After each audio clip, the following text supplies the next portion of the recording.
Welcome back to World Class Retrospective. My name is Austin Skinner. Joined with me today is my colleague from Wrestling Recaps and TNA Cross the Line podcast, Mr. Bob Colling Jr. And tonight we are watching the Fritz Von Erich retirement show, aka Star Wars, the Super Bowl of Wrestling. In front of 6,000 in Texas Stadium, the legendary Fritz Von Erich faces one last mammoth challenge in King Kong Bundy. It's Falls Count Anywhere. The awesome André the Giant makes a visit to World Class to take on all comers in a body slam challenge battle royal. Plus, Kerry Von Erich takes on Harley Race. Great Kabuki and Magic Dragon tag in action against Kevin and David Von Erich, and much, much more. Stay tuned.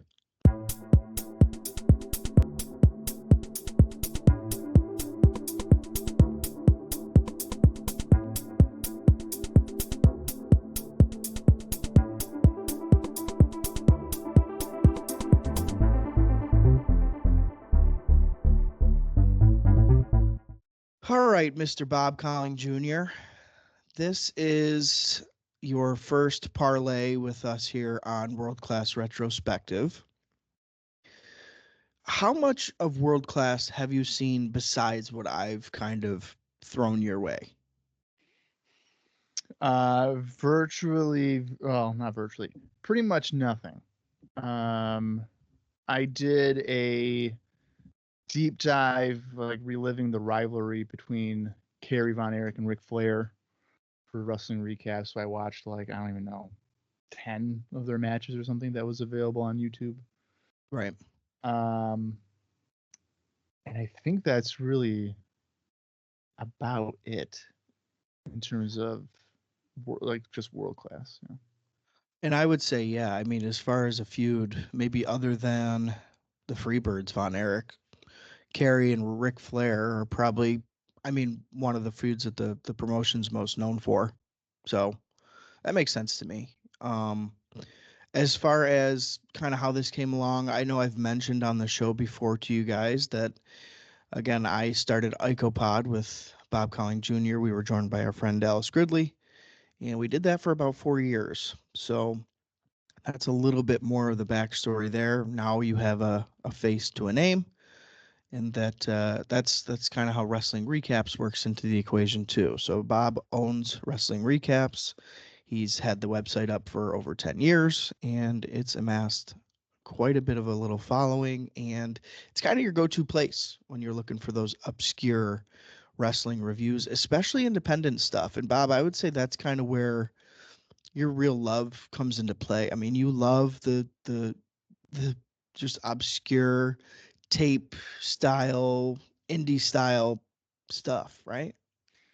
Yeah, I'm a sucker for shows that happen in front of 300 fans, or if it's IWA Mid South, it's in front of 10. Yeah, And I don't know, it's just something about the grittiness of it that sure. it's not some kind of big, elaborate Hollywood style recording. Yeah. Another thing too is like ECW fan cams, like just one camera at ringside, and you're just Yep. checking things out. Um, but yeah, that's probably where the true love of wrestling recaps is just the random shows that no one else has really covered. The diamonds in the rough, really. Yeah. Which is why I think you'll get a kick out of this show. Of course, 1982, it's pretty rugged style. So, production wise, I mean, it is a big show. Excuse me. It is a big show.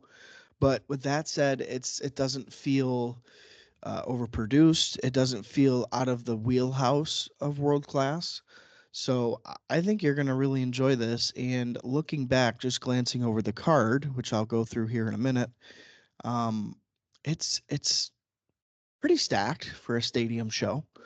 So we'll cover that here now. I'll read through our card from what I have, and I will let you know ahead of time. There is a match or two that were not filmed for some reason or another, whether it was, just for the live house or they didn't seem it important enough to hit the record button, or they were out of space on the tape. It could be a combination of any of those things. And that's typical with world class at this time. Nothing out of the norm for us. I mean, we've skipped weeks of television at a time, and we just kind of roll with the punches here on World Class Retrospective. So, Bob, I am going to go ahead and read down our card in the order that it actually happened. Of course, like with many other things, World Class decided to present these matches in a different order than they were actually recorded. So there is that note there as well. So, going into our match card for the evening. Again, it is June 4th. We are in Texas Stadium where the Cowboys play. This was our match card. Starting with Captain Frank Dusek taking on the Spoiler. Note this match is cut from the taping. Ken Mantell versus Wild Bill Irwin. Number 3, we have Irma Gonzalez versus Lola Gonzalez. And that is a ladies' match. Fourth up, André the Giant versus Bugsy McGraw. Unfortunately, that one is also clipped from this taping. Next match, El Solitario versus Rene Guajaro. That's our 5th match there. 6th, we had King Kong Bundy versus Fritz Von Erich. Again, that is Fritz's retirement match that we'll be seeing. Next up, we had Kerry Von Erich taking on Harley Race, former NWA World Heavyweight Champion. So big kind of rub for Kerry here if he can knock off a former champion on his march towards Flair. Next, we got David Von Erich and Kevin Von Erich taking on the Great Kabuki and Magic Dragon. Remember, Magic Dragon just debuted about 2 weeks ago on TV. Still kind of new, so we'll see what he's able to put together here in this tag team match. And closing us out, a little bit of fun for the evening, we had our Body Slam Challenge Battle Royal, and that sees Jose Lothario versus Al Madril versus Wild Bill Irwin versus Andre the Giant versus Ken Mantell versus Bugsy McGraw versus the Spoiler versus T. John Thibodeau. So there you go. That rounds out our card. That did close out the show technically. That is not the last match they present, of course. I believe it ends up being King Kong Bundy versus Kerry Von Erich. Or I'm sorry, Fritz Von Erich. So that's our card. 9 matches, roughly 2 hours. This is, of course, clip, so I want to say the video is around an hour 30. Bob, how are we feeling? Reactions just based off that quick card rundown. Well, I know when I said earlier I had only watched the Kerry and Rick. We did a voiceover for Kerry and Harley, a voiceover commentary thing, Yes, we did. a while ago, which actually got surprisingly good amount of views, good or bad. But I mean, obviously I know Andre, King Kong Bundy, Yeah. several guys that I would obviously know, but then, I mean, I don't know and have never seen probably a good portion. Like Bill Irwin, of course, I've seen, but only of Bill Irwin I've seen was the Goon. Which, and I've talked about it on the show before. He is such an underappreciated territory guy, and I think you're gonna get a taste of that. But like on our regular program, I can't sing his praises enough. I mean, he really does a lot of heavy lifting for the middle of the card, which at this time in world class isn't super strong. So to have a guy like that, especially a heel like that, in your mid card it's paid spades. I mean, he's really somebody I can't say enough good about. I really like his stuff. So I think you'll get a kick out of him too. And there's some guys on here that whether you've seen them or not, you're gonna either love them or hate them, kind of thing. And that's where I fall with these, and we'll talk about it as we go. But I'm just excited for you to see some of these guys for the first time. I mean, have you watched any even David Von Erich matches? Passes away in '84.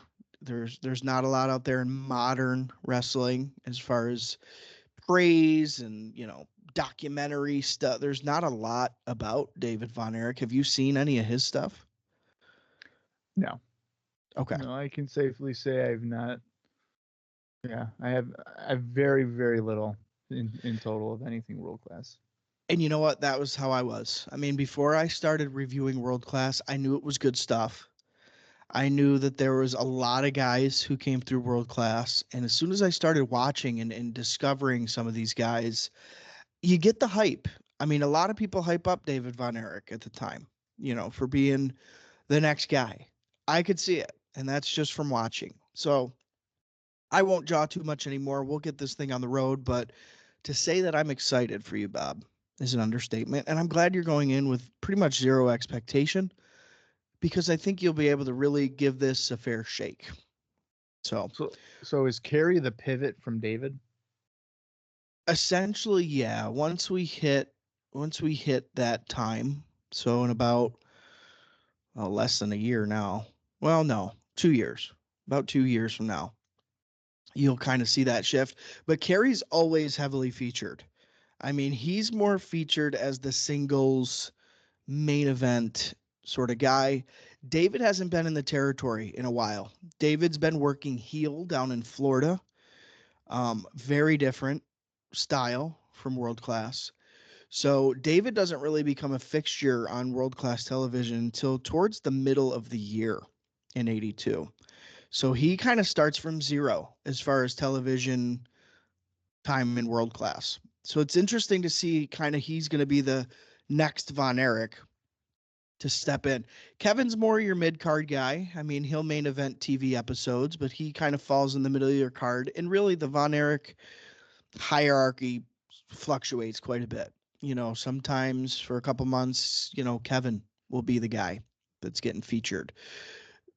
Typically, though, Kerry is kind of that spot. Kevin's stronger than him in the ring. There's no question. But I think Kerry has twice as much charisma. His promos are horrible, which we've seen quite a bit of already on World Class Retrospective. But it's just a very interesting dynamic. And if you go a show without a Von Erich, you can definitely feel the difference. And they're stars here in Texas already in 82. So we'll see. But yeah, that's kind of my take on those guys. All right. Well, I'm going to pull up our video here and I'm going to present this to you guys as much as possible. I don't think we'll have a problem with any copyright issues. There's a copy of this on YouTube. It's been up for about 3 years and they haven't taken it down yet. So I'm hoping in our middle screen here, as you'll see, we'll be able to present this to you with a little bit of audio. Of course, we'll be talking over it, but you'll get the best of both worlds. And I'm excited for you guys in that regard. Bob, do you have your copy of the show pulled up? I do. Awesome. Well, I'm going to, I guess, count us down is probably the best way to do that.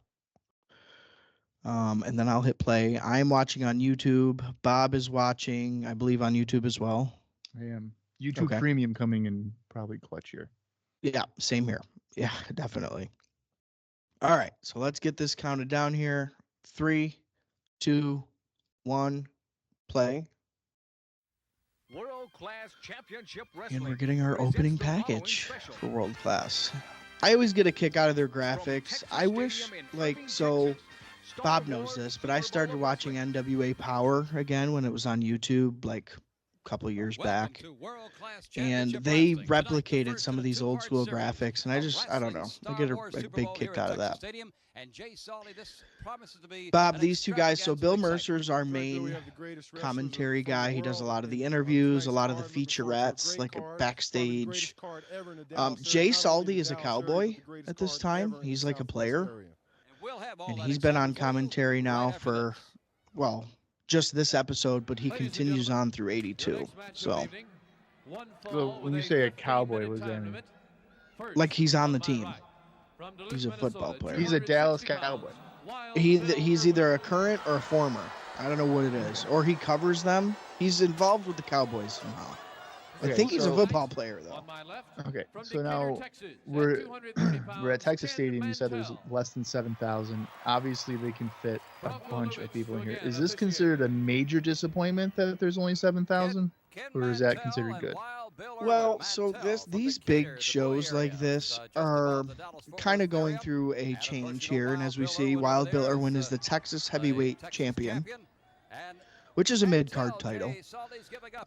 He's taking on this guy here, which Ken Mantell, he's an old school sort of guy. He's kind of catch-can sort of deal. So I think these guys will put on a good match. But yeah, so Texas Stadium, of course, their biggest show doesn't happen until David unfortunately passes away in '84. But I don't think it would be considered a disappointment. No, I mean, their live shows aren't fitting a lot of people in the sportatorium. So I think when you got a couple thousand on hand, it's not horrible. Bob, just so you're having a heads up here too, these matches are sanctioned by the National Wrestling Alliance. So here in '82, of course, Dallas territory is part of that. So if you're going over the top rope, you're disqualified and all that sort of stuff too. Let's see. Now, does that mean, I don't even know if this is really a rule, but can you not come off the top rope? So you can come off the top rope, but if your guy goes over, that's a disqualification. So if you're throwing him to the floor, you get in trouble. Is there what is outside the rings, is it a 10 or a 20? That's a good question. I believe it's a 10. Bronco Lubitsch here is the referee. This guy is hilarious, Bob, because sometimes he'll get all the way down to count a pin, but usually it's like one knee and then he just slaps the mat because he's so old. Okay, I feel like I've seen that before. We love Bronco Lubitsch here on the show. He's a classic. He's been around a long time. I don't know if it's even him, but I remember seeing a referee that would just hold the ropes that he was doing and then not even go down. He'd just be like 1, 2. Yeah, like the toe tap. Use his fingers. The toe tap. Yeah, that's a thing. That is a thing. Of course, kind of getting to the match here, it's been mostly kind of beat to the chase here with Irwin selling most of the stuff. I'm not a huge Ken Mantell guy. I don't really like that British style, but I respect that he can work, But I like Irwin. He's kind of the brawler, heel, loudmouth sort of guy. You can tell if these guys are not failing a wellness test. Right.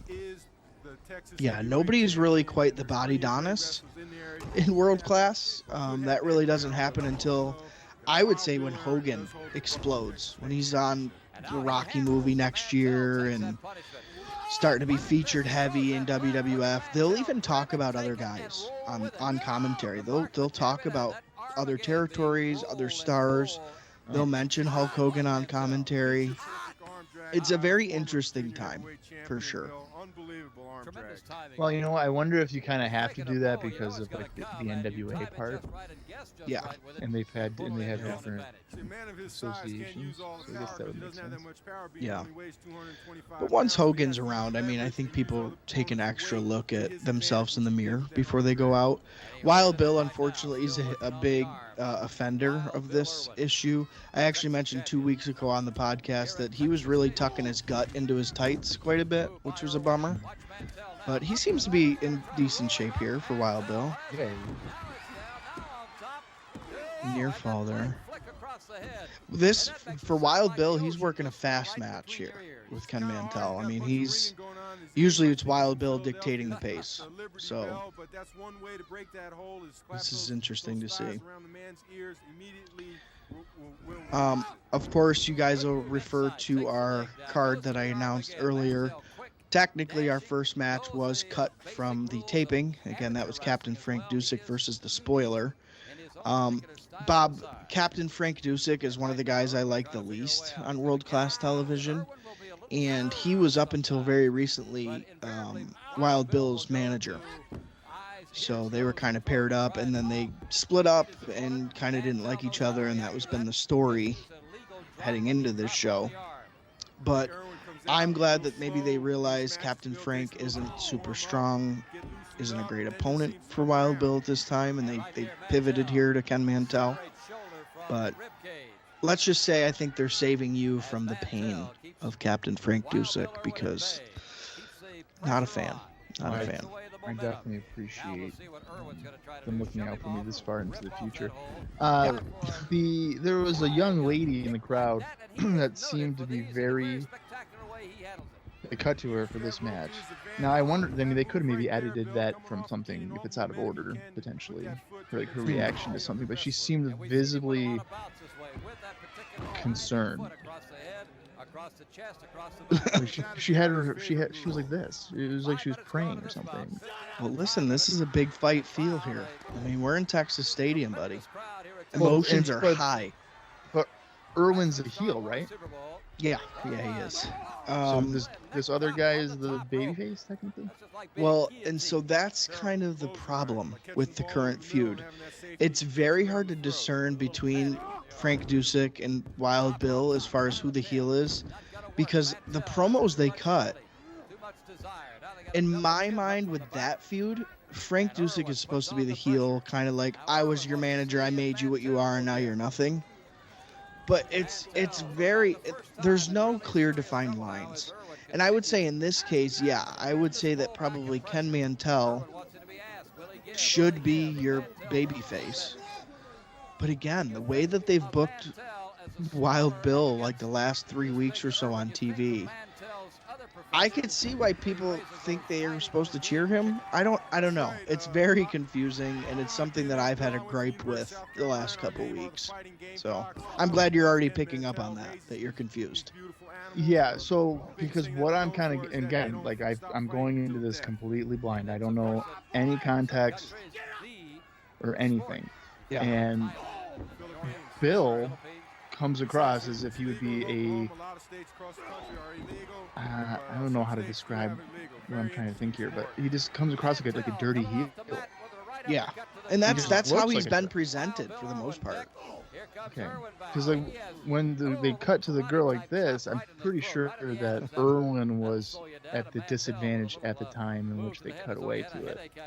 And that could be the case. Like I said, I myself find it sometimes hard to discern who the company wants me to cheer and who they don't want me to cheer. But I guess that's just one of those things where you pair two guys up. It's territory wrestling. For all we know, Captain Frank Dusek is a huge baby face somewhere else. And he's coming to the territory. I don't know how to explain it. It's not well done. I'll tell you that.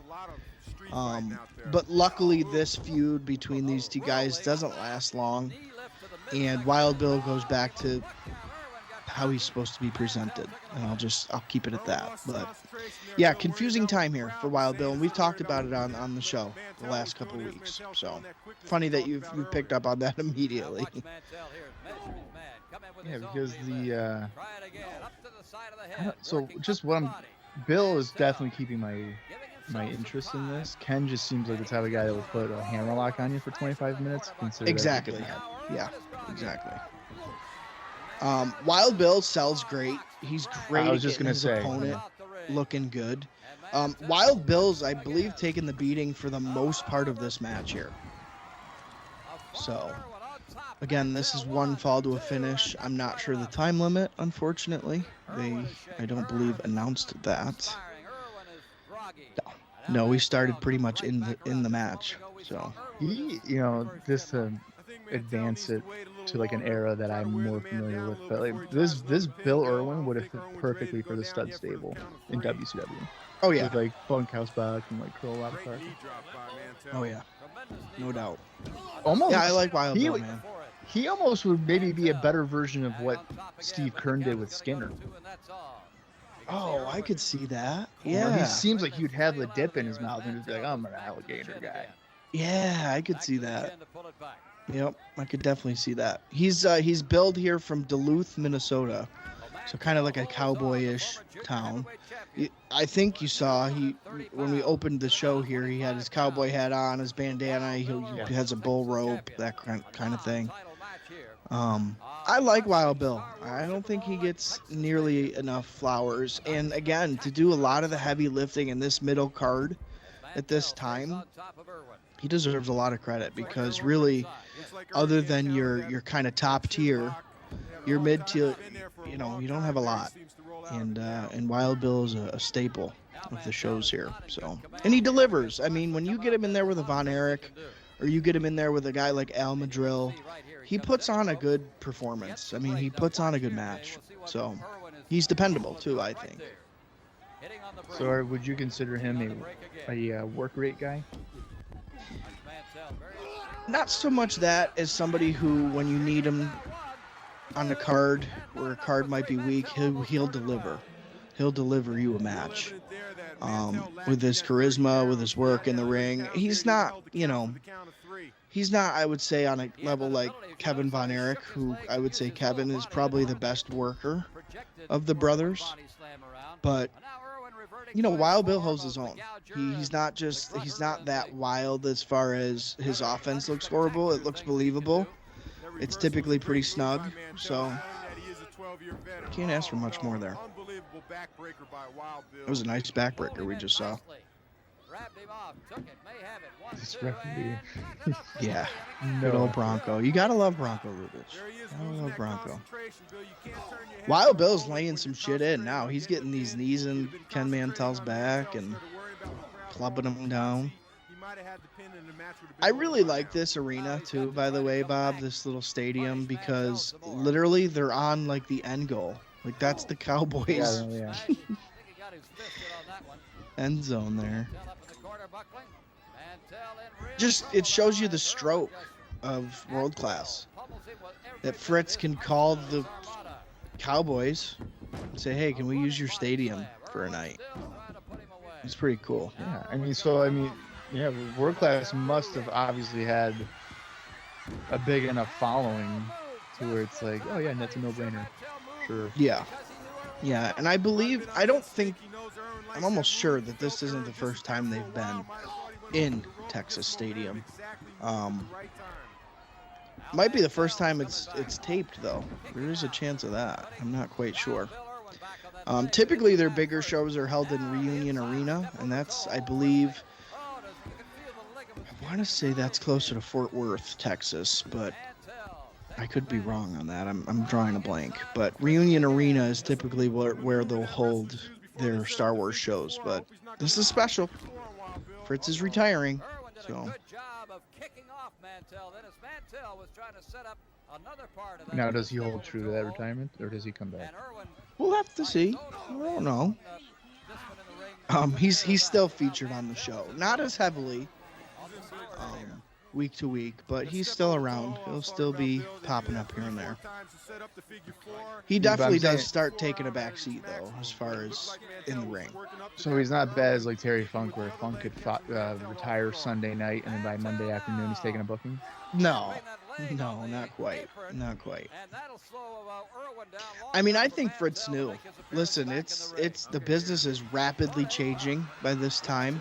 It's not the black and white of the 70s on TV anymore. Things are ramping up. I mean, he's one of the first guys to really invest in his television production. As far as not being the WWF or maybe one of the larger territories in the NWA or the AWA, things like that, Dallas really revolutionizes the weekly television game. I mean, they have multiple cameras on the floor, which not many people have, if any, at this time. They start with the entrance music, which is a huge thing that the Freebirds bring in. There we go. We got a 3 count for Wild Bill there. So they're on the cutting edge for a lot of stuff. So Fritz can't be in the ring. He's got a lot to focus on. I don't even know if I realized that was it. Well, and what I think happened here is they're probably running short on time and they had to wrap it up quick. Because Wild Bill was pretty much getting his ass beat that whole match and comes out with the victory. So that's interesting there. But there you go. That's our first taped contest there, Bob. To give you an idea, I gave that match there just a kind 2 stars is for the for that match. Championship of Mexico. This Yeah, match I will would be say that's one clean. fall with a 45-minute time limit. 45-minute time limit I'll for this introduce the ladies defending match here, and it champion is for a first. championship. From I'm not Mexico, quite your sure defending lady which, champion, Lola but Gonzalez. we'll see. This is Lola Gonzalez here. Challenging her for the belt tonight. First From time Mexico, seeing these Irma ladies on Gonzalez. world-class television.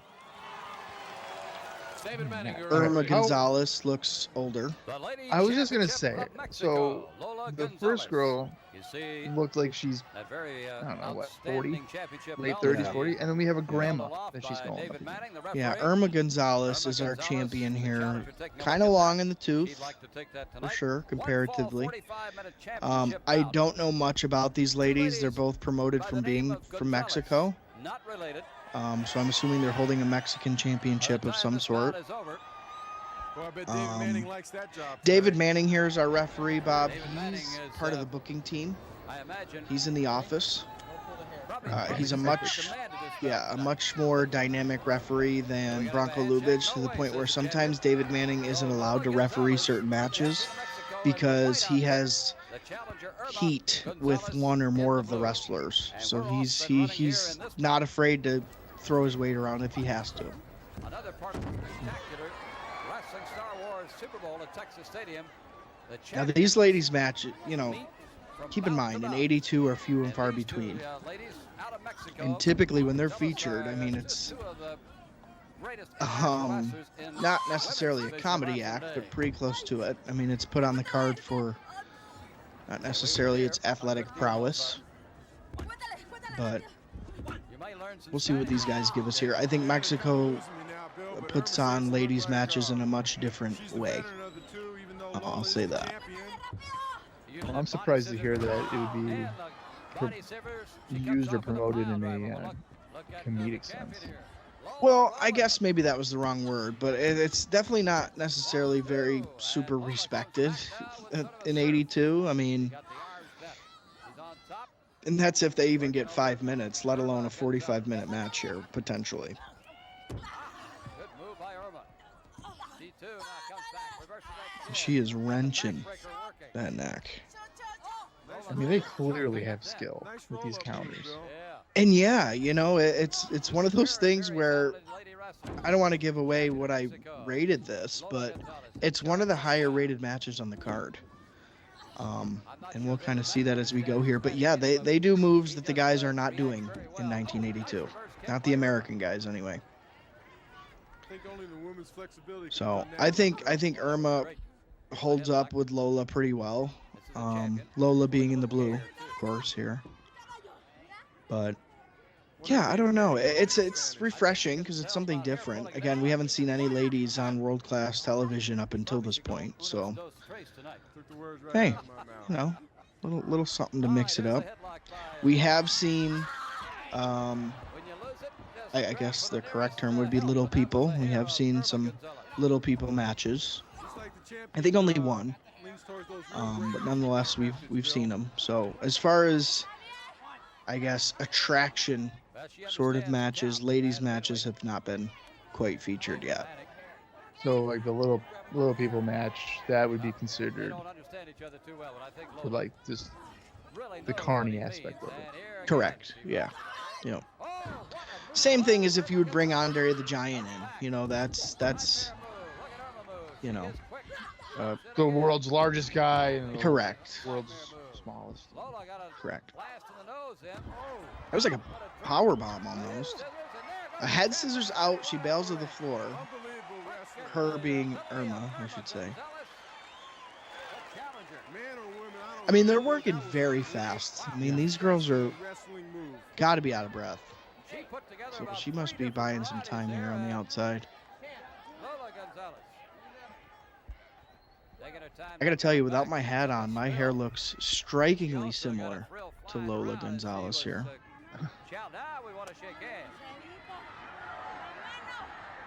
No relation either, by the way. They're both Gonzalez, but they're not related, I don't believe.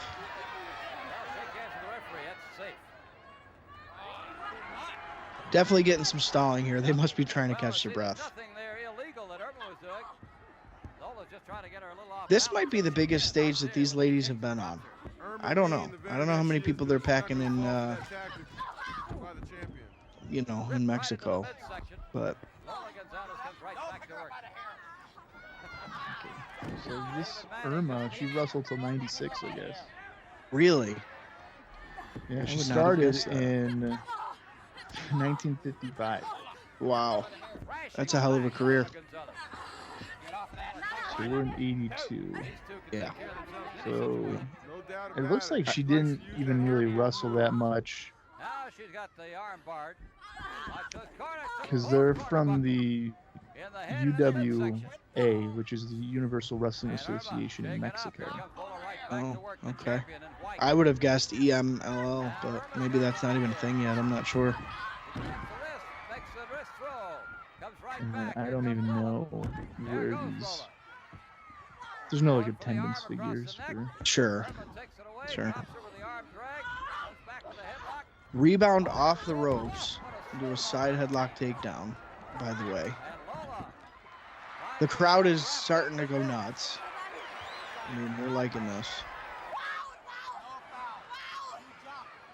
Okay, so Lola, she even had a match in 2018.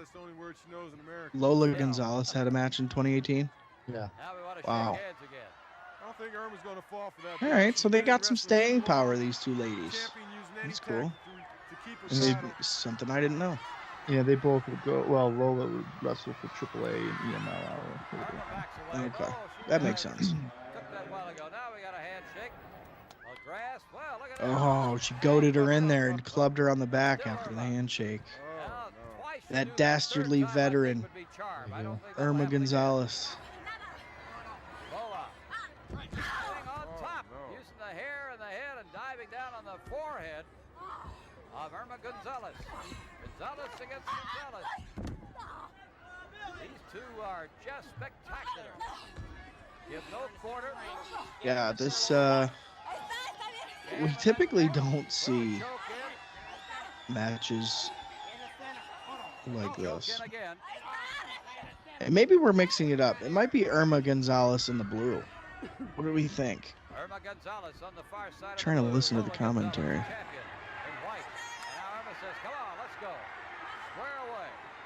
I feel like Irma is the blue. Okay. Yeah, so I was mixing it up. Thanks. I mean, I could be very well wrong. Oh, no. She bridges with her neck out of the pin.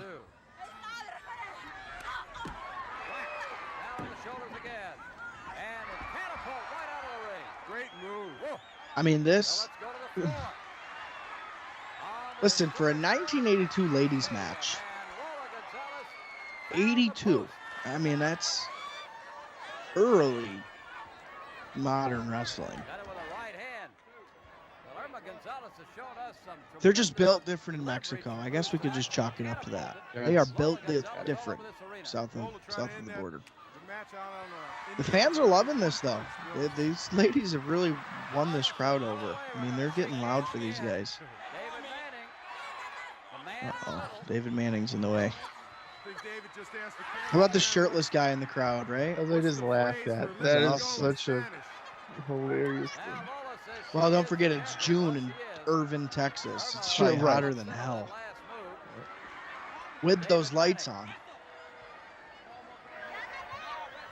Yeah, absolutely. Still in charge, still ready to We're go. doing with David Manning about something here. Something about the kick. It seems like as soon as they start to get going, they then stall On the for fingers. Yeah, 90 seconds. yeah. Weird. And it flow. looks like, correct me if I'm wrong, but it looks like Lola is working heel. So whoever, the girl in the white, is absolutely playing the heel.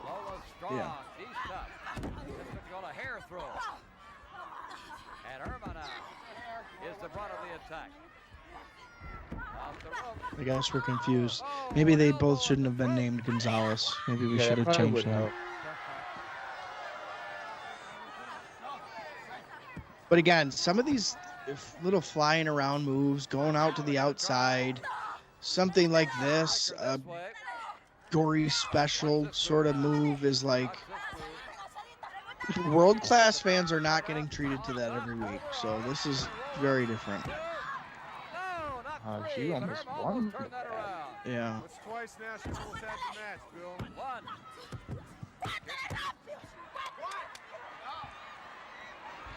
These two are something.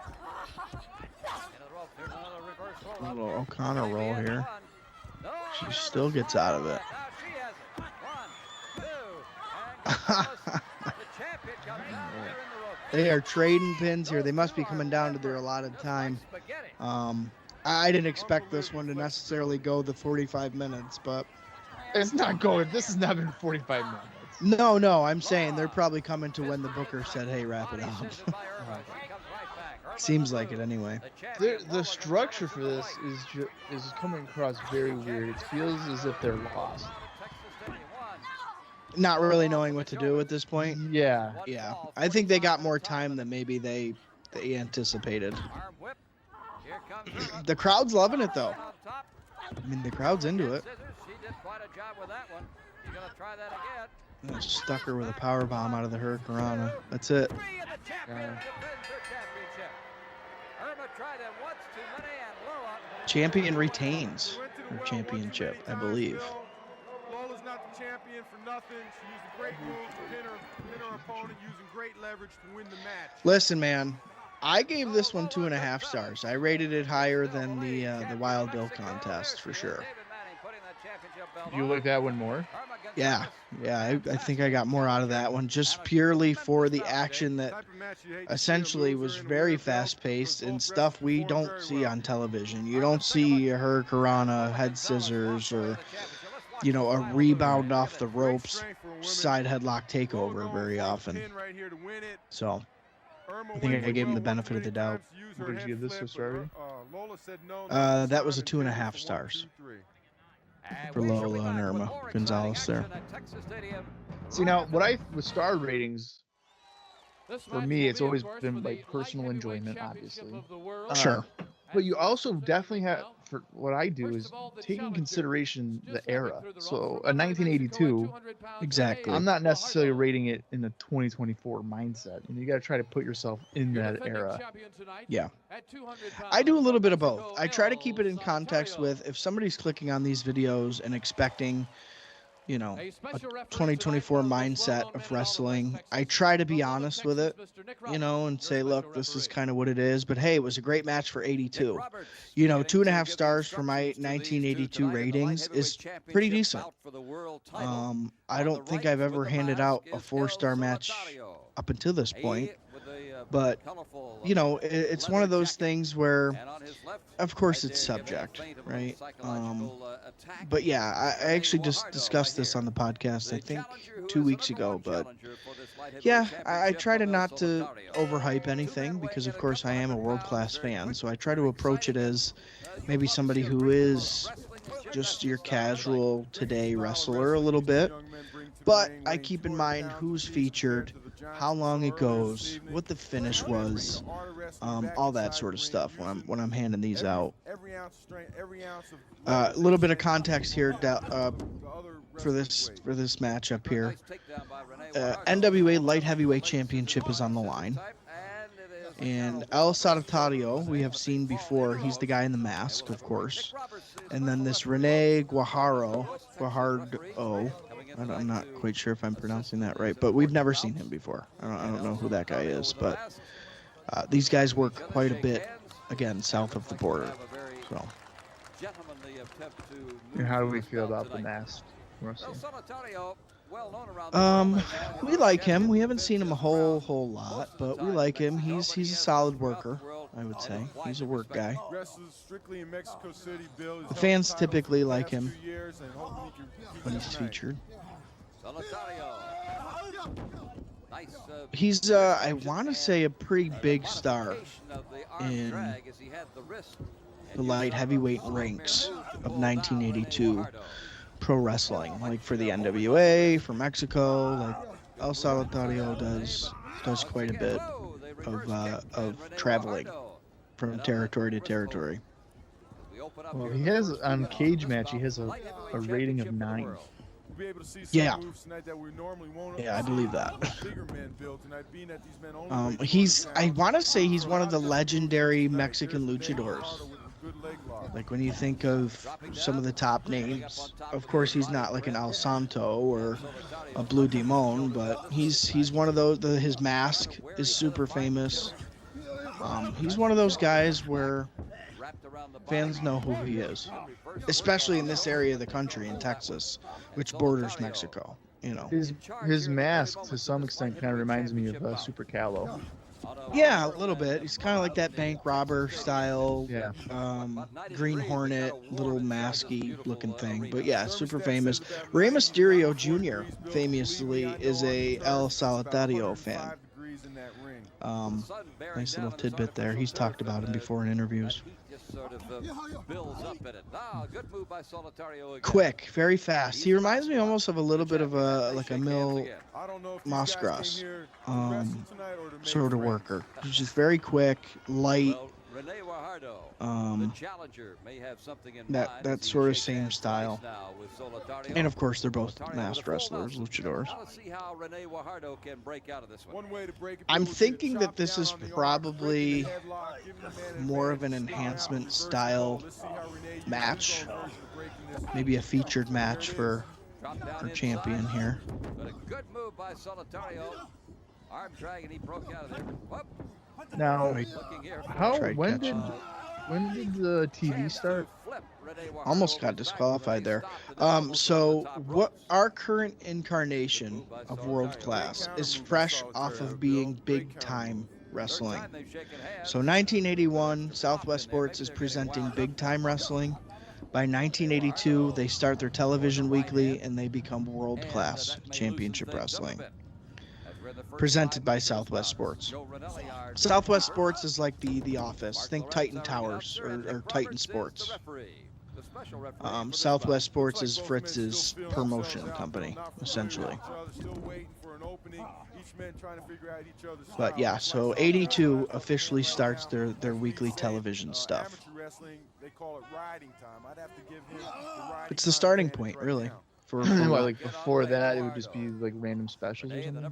Yeah, you might get a couple matches here or there on TV, or, you know, it's definitely still a live event-based business model. But they were in the Sportatorium. You know, I don't know if it was technically every week. But regardless, I mean, it was essentially what this is, except no production values. And I'm not sure they had as much talent at the time. Funnily enough, if you are a Peacock subscriber, which in order to watch a lot of this world-class stuff, you'd almost have to be. If you go into the territory section and you go to the world-class section, they do have, I believe, 2 different Star Wars events from 1981. And I mean, I can tell a difference immediately, but you know, it's one of those things where, again, the business is changing. A lot of companies are trying to ramp up, trying to go more a national feel on television. And Dallas is no different here, and if anything, they're at the forefront of it. With even a little bit of international flair. I mean, you got a lot of Mexican talent on this card.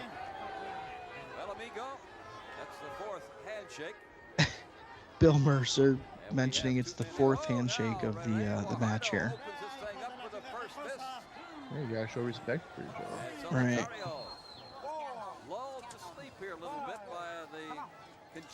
The fans are definitely not reacting to this one like they were for the Irma and Lola Gonzalez match prior.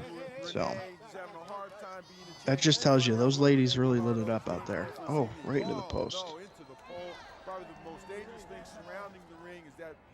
Yeah, I think that more major promotions need to have shows like this in the middle of a football field. I think it's cool. I like that it's not glitz and glamour. Yeah, I mean, that's it's stripped back, but it's produced in a way that it feels big. I think it's the best of both worlds, and the World Class is famous for that. You know, not a lot of frills, but it feels important when it needs to. That's the beauty, I think, of territory wrestling and maybe even indie wrestling that you watch from the early 2000s. You know, depending on the matchup and the promotion, you know, you might be in a building, like you said, of 150 people, but they're putting on quality that could fill stadiums. And now in 2024, they do fill stadiums with those guys. Well, yeah, that's what's like really great about it. It's when like we would go to 2CW shows, and I'll say like the last show that like the 2 sets that they did, you know, it's in a recreational gym that can fit Yeah. maybe 250, probably 300 if you're pushing fire. Yeah, I would say 300 probably. But like AJ Styles and Kenny Omega and all these names are there. And, you know, Styles debuted in WWE a week later or a month later. Yeah. It's like, I just saw him in a gym. Right. Like, this is crazy. And it's funny you bring that up, because I think that's another reason I like World Class so much. You're seeing a guy like Rick Rude, before he's ever feuding with the Ultimate Warrior in WWF, or Jake the Snake Roberts. There's a lot of guys who come through Texas. A lot of guys. Shawn Michaels comes through World Class. Stone Cold Steve Austin comes through World Class. Cactus Jack has a stint in World Class. A lot of the guys that'll go on to define the next 2 decades come through this territory. So that's And gotta be spend some time. So that's gotta be if those guys are coming to work, like Sean would be what, 86, 87? Yeah, it's definitely later on. Yeah. Right. I believe Steve Austin is maybe 85, something like that. Stone Cold. That's gotta be like 89, 90. Well, so Because Memphis yeah, I gets think there he in did 90. come through. Yeah, so I think Sean was closer to 85. And Steve Austin he comes through the USWA, Yeah. which, yeah, would be after 88 for sure. I'm sorry.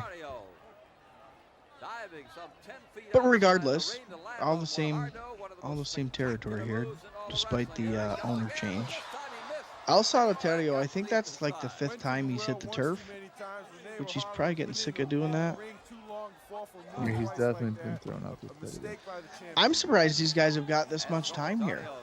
I was kind of expecting this one to be more of an enhancement style feature. Sunset flip over the ropes. Oh my God. Bronco Lubitsch counted in slow motion there. Oh, they're confused. They don't know what they're doing.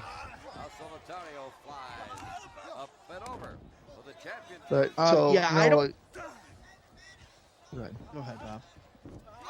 Ooh. Body drop. Well, I was just gonna say that, you know, World Class, you know, you enjoy it for seeing guys before they made it big, and it's similar to with the Hurricane. Yeah. For me with Smoky Mountain. Sure. Yeah, exactly. You give me all the crap in the world about it. No, that's true though. I mean, listen, I don't really like Tennessee wrestling very much. I just don't like the style. But yeah, that's definitely true. It's very heavy on brawling. Yeah. And I mean, Texas is to a point, but it's different. There's definitely a different feel. That match there prior, El Solitario versus Rene Guajardo, I gave a half-star rating, dud from me. I did not enjoy it. I don't think it was the best showcase of El Solitario. We're into our Body Slam Challenge Battle Royal. Essentially, if you're body slammed, you're eliminated. That's kind of the gimmick. Who is the guy in the overalls? I'll have to zoom back out here. That is John T. Thibodeau. He's billed as one of the heaviest wrestlers in the world at this time. Yeah, no kidding. We do not see much of him. He's a Canadian guy. He's, again, one of your circus acts, come see largest wrestler in the world sort of thing. So, being billed here is 650 pounds. He looks Which he like, might be. I don't know. He looks like a video game character came to life. Yeah. Andre is body slamming people, it looks like left and right here. And that's how you're eliminated? Yeah, that's how you're eliminated. Your favorite guy is in here, Bob. Jose Lothario. There in the blue tights trying to pick Andre up with El Madril.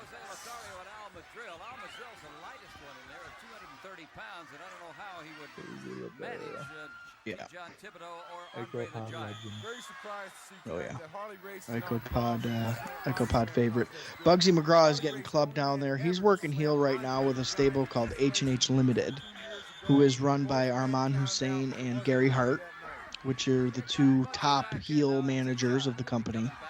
So Bugsy's kind of been given a spot here with tagging, I believe, with King Kong Bundy.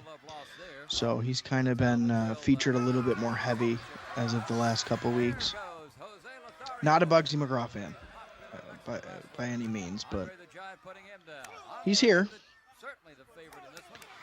Al Madril, who's currently firing away on Wild Bill Irwin. These guys are famous for their bouts together. They work very well together, and I'm a huge Al Madril guy. He's the company's probably top babyface beside the Von Erichs. And he's really good. Big Al Madril's good. His work rate, I would say, is good. So there you go. We got a body slam. Took two men, but John T. Thibodeau is gone. And that's legal. T. John Thibodeau, I'm sorry. Yeah, that's legal. The referee says you're out of here. So who do we think is going to win this one, Bob? I believe we're down to 4 men here. Well, obviously going to be Bill Irwin. Right. That's who I'm pulling for. Oh, Bill! Come on, Bill! Oh, damn it! He's out of here. You gotta love Afro Andre, right? That's like the best one. Oh, for sure. But Andre had the trunks there for leverage, so that was. That's true. It took a lot to slam Irwin down there. Al Madril is slugging away. Al Madril does have a boxing background, so he uses a lot of punches. As you see, he's famous for his little rapid fire punches there. Has he ever been like a champion or anything, or no? He frequently contests for the Texas Heavyweight Championship, which Wild Bill, of course, holds. He's been tag champion, so he's definitely been in the title picture, for sure. He'll go on to wrestle Ric Flair, who is, of course, the NWA World's Heavyweight Champion. So there you see Arman Hussein at ringside there, Bob. He's promoted as being like an African heel, foreign heel guy. I know Hart is in the office, but Arman Hussein might have a say in what goes on too. I'm not quite sure. So right now there'd be no chance that Andre's losing this, right? That's correct. Yeah, I would say that there is zero chance of that happening. And remember, technically after the ladies match, there was a match cut between André the Giant and Bugsy McGraw. Bugsy McGraw has been calling André out the last couple weeks, saying that he's going to have no problem slamming him. So this is definitely something that World Class is built to, these two. But any excuse to get André in when you do it, you have your little local guy calling him out and saying all this stuff. But yeah, I don't have much faith in Bugs McGraw, for sure. That's just like the typical wild heel statement of this guy thinks he can slam. He'll take it to André. That's what he thinks. He's charging up right there, Bob. He's charging up his power in the airplane spin.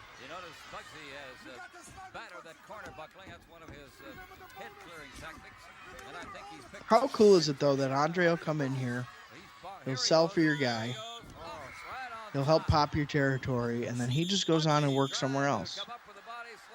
It's quite a nice gig there for André. Yeah, I get paid a pretty penny too. He's just going everywhere, but like, where was his? Did he have like a home station at all, or no?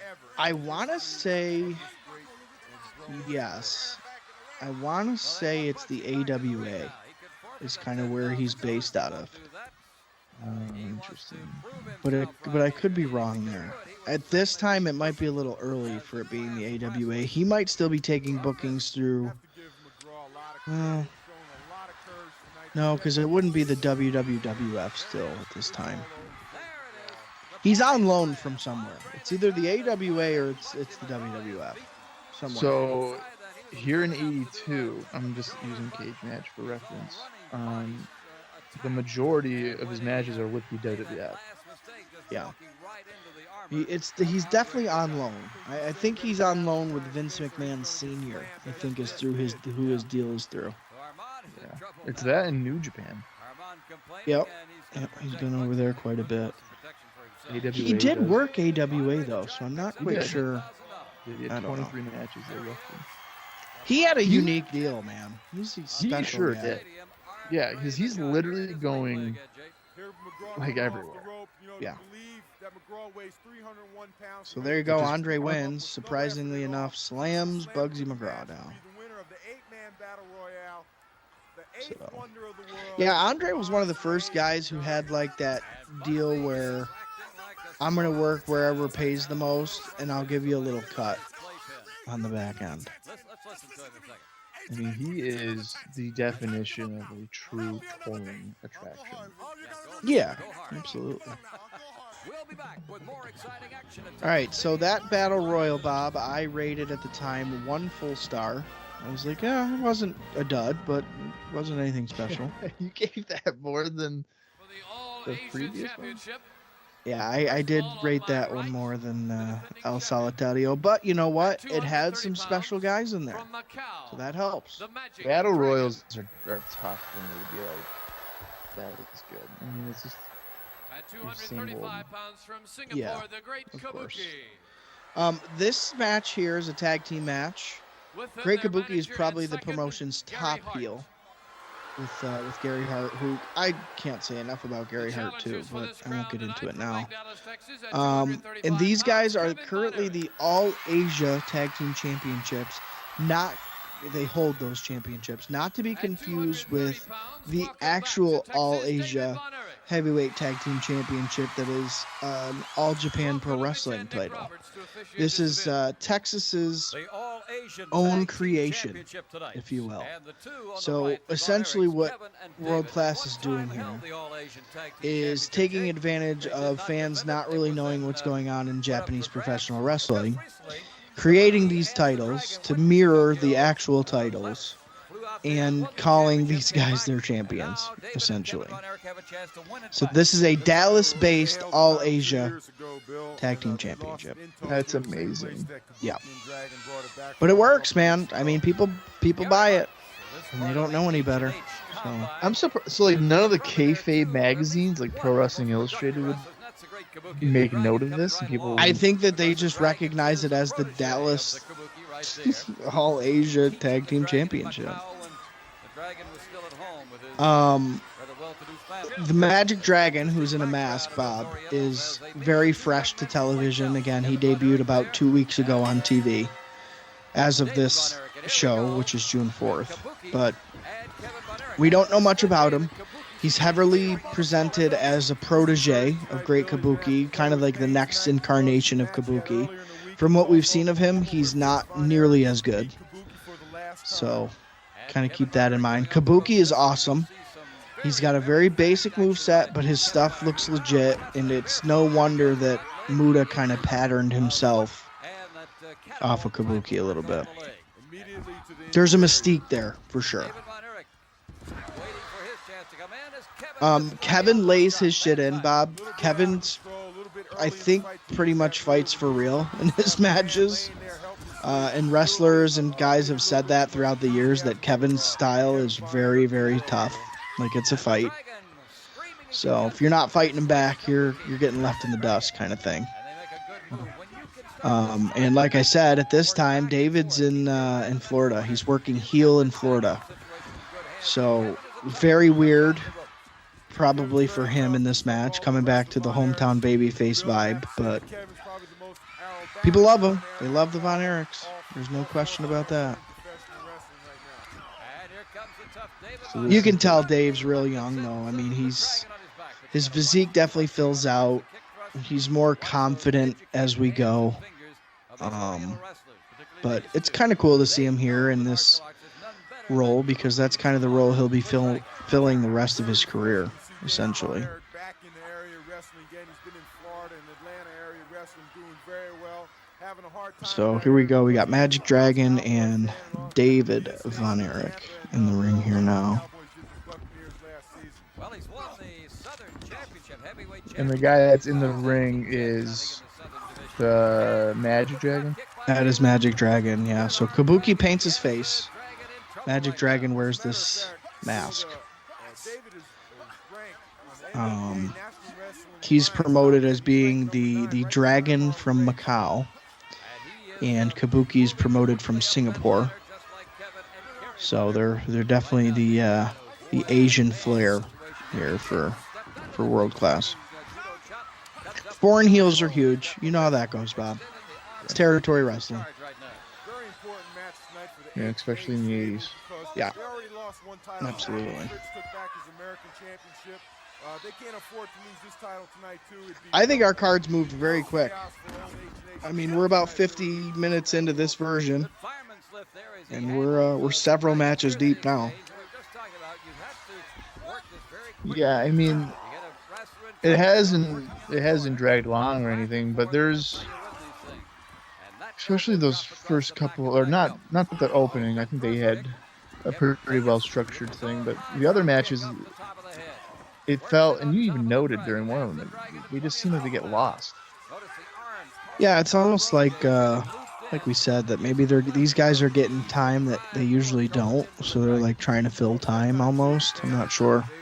Yeah, and they're not regulars of the area. Like, Yes, these right. four are regulars of the area, so they're probably going to have a better pace and going for the claw.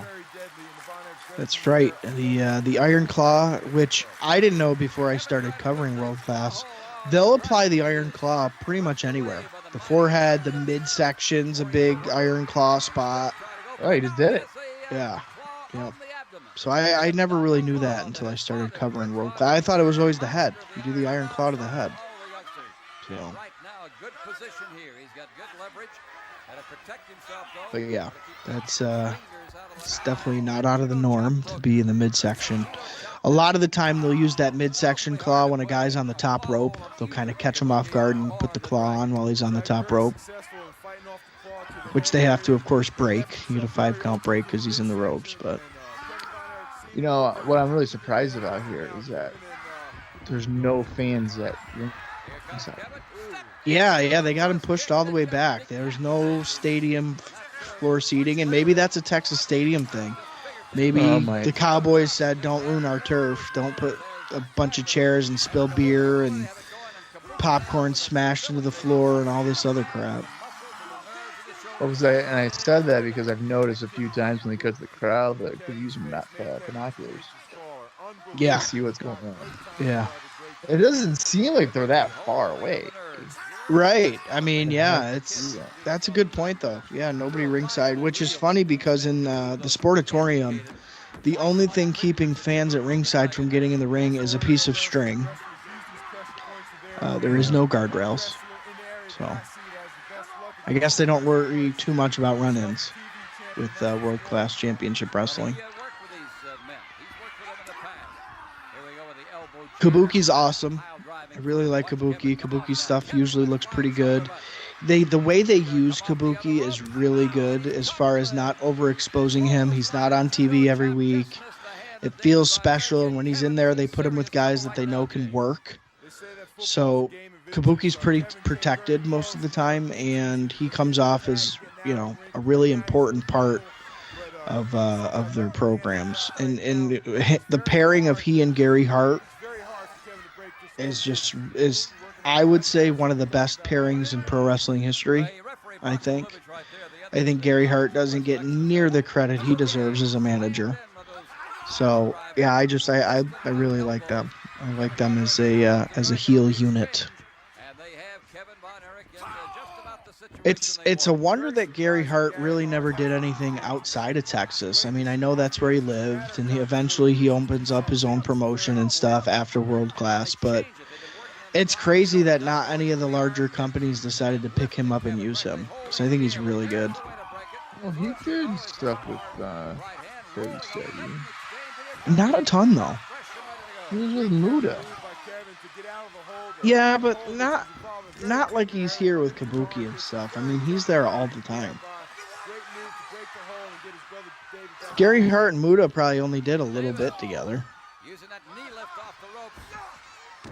Comes across with a drag, comes up on That I top. don't know. I'm not a Gary Hart historian. The dragon caught. Head scissor takedown from David Von Erich there, which for his tall, lanky frame is pretty impressive. I believe, I want to say Dave was maybe 6'6", 6'4", something like that. Yeah, so he does something with Crockett for like 3 years. Yeah. I guess that makes sense. Same, NWA umbrella, but nice backflip off the chest and then Savat kick into the chest for Magic Dragon. This has been a way more impressive showing for Magic Dragon here than anything we've seen on weekly television. And I think that the viewers will agree with that. So far, so good.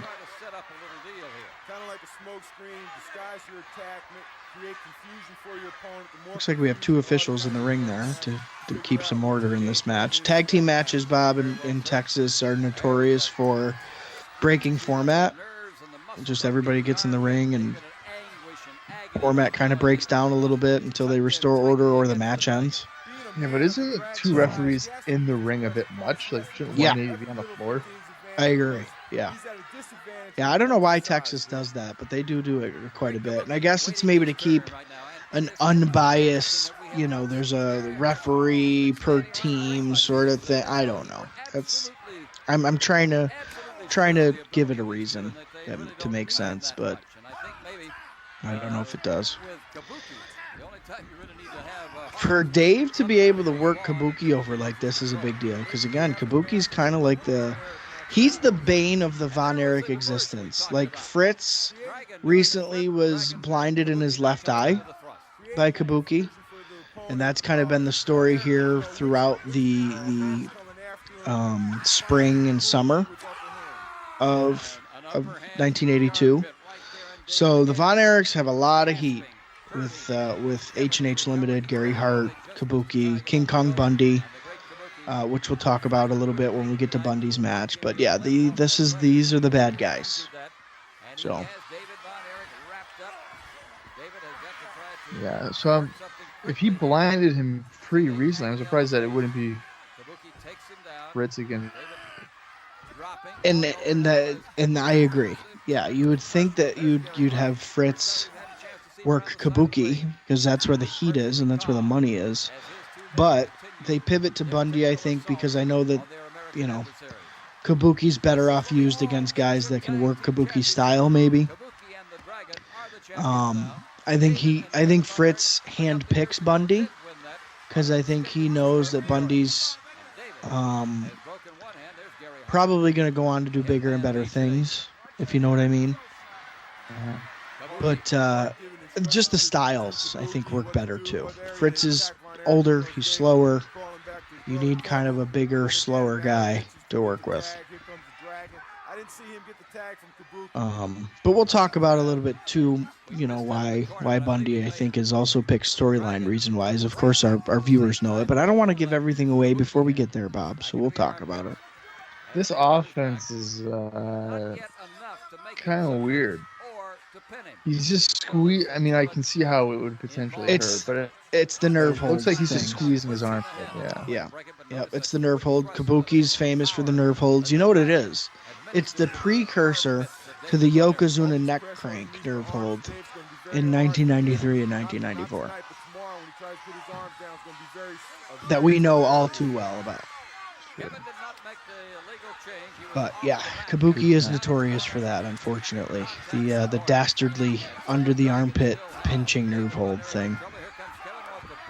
Kevin comes in, jumps over both guys, and punches Kabuki in the head. Kabuki pretty much no-sold it.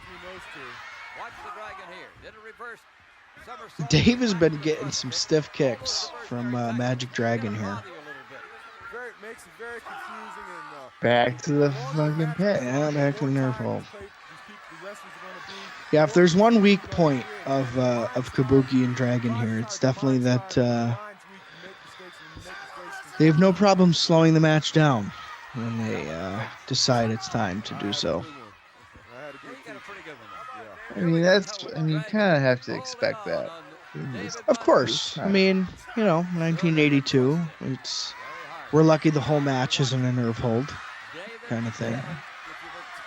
How about the old school Frito-Lay logo in the background? That was cool. Yeah. Wish you got your Pepsi advertisement. I mean, imagine buying a ticket for this in 1982. What was a ticket? Probably $5? Not a pin or anything like that, but we're just giving points. I mean, who knows? Maybe 10 for the very front, 15. I mean, what was Getting like a hot tag in. minimum wage in 1982? That's a great question. $3-4 maybe? I don't know. I would say probably less than that. Yeah, I'm not sure. Because, $15, that could be half a day's a week's work. worth of pay. Yeah. Kevin is fired up here, man. He's got the hot tag. He's taking it both to him. I think Kabuki just came in without even a tag. Flying cross body. Dragon comes in to break it up. Remember, the titles are on the line here, Bob. So the minimum wage in 1982, the federal minimum wage, was $2.30 per hour. Wow. Yeah. So if you'd have to work, 12-hour shift to make sure you get good seats and a bucket of popcorn. I would have to think that the tickets for this were like $5. That's what I'm thinking. And I have a ticket stub here in the theater. I'd have to look, but it was for, I want to say Reunion Arena. It might be like a $3 ticket. I'm not sure. That would make a lot of sense. I couldn't, because I wouldn't be able to wrap my head around like a $20 ticket. You're sitting there going, No way. So that's going to take me about almost 2 days to earn that. Right. That'd be like us buying, what's today? 2024. Say you work 2 days. I mean, geez, that's almost what, $500? Something like that. $400. Make about $250 a day, I would think, right? 200. Yeah.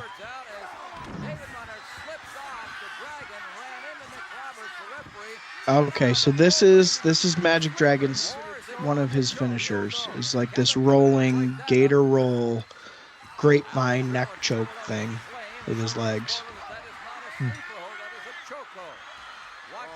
Dragon goes up over the top rope, but Bronco Lubitsch didn't see it, and the other referee looked like he was down on the outside too. So even with 2 refs were missing it. Yeah. Suplex into the ring from the apron. Dave got it. Dave wins. Kevin was doing the claw to Kabuki in the corner.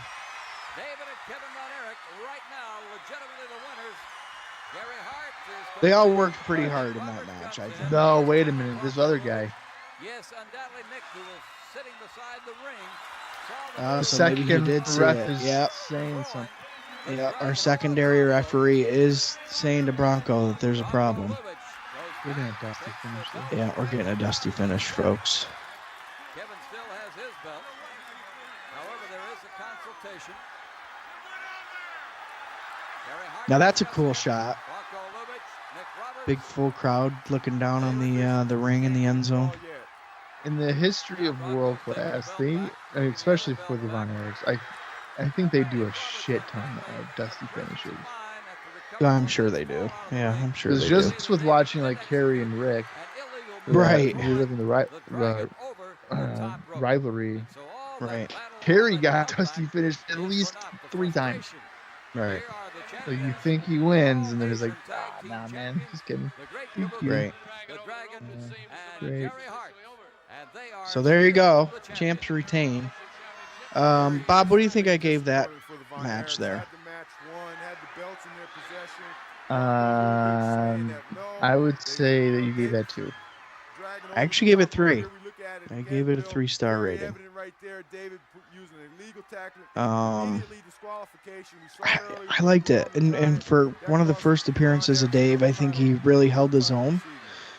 He sells great, which not all the Von Erichs can say. I mean, Kerry's really good at selling and fighting from underneath, but Dave's got more sympathy, I think, just because, you know, he's younger, his frame's smaller, he doesn't look like a bodybuilder. Yeah, I liked that one. This one has a 60-minute time limit. This is our Kerry Von Erich versus Harley Race matchup. Bob and I have famously watched this before. It's on YouTube under the Wrestling Recaps account. We've done some special guest commentary over this match. But this one is one I was really looking forward to. Anytime you get to see Kerry in a featured match against a named talent, I think is a nice little treat. And I'm a Harley Race guy. I think Harley Race is another guy who's slightly underrated with modern fan opinion. And maybe needs to be rediscovered by a lot of fans today, because I think that even today a lot of people are stealing stuff from Harley Race. I think a guy like MJF steals a lot from Harley Race. I wouldn't be surprised.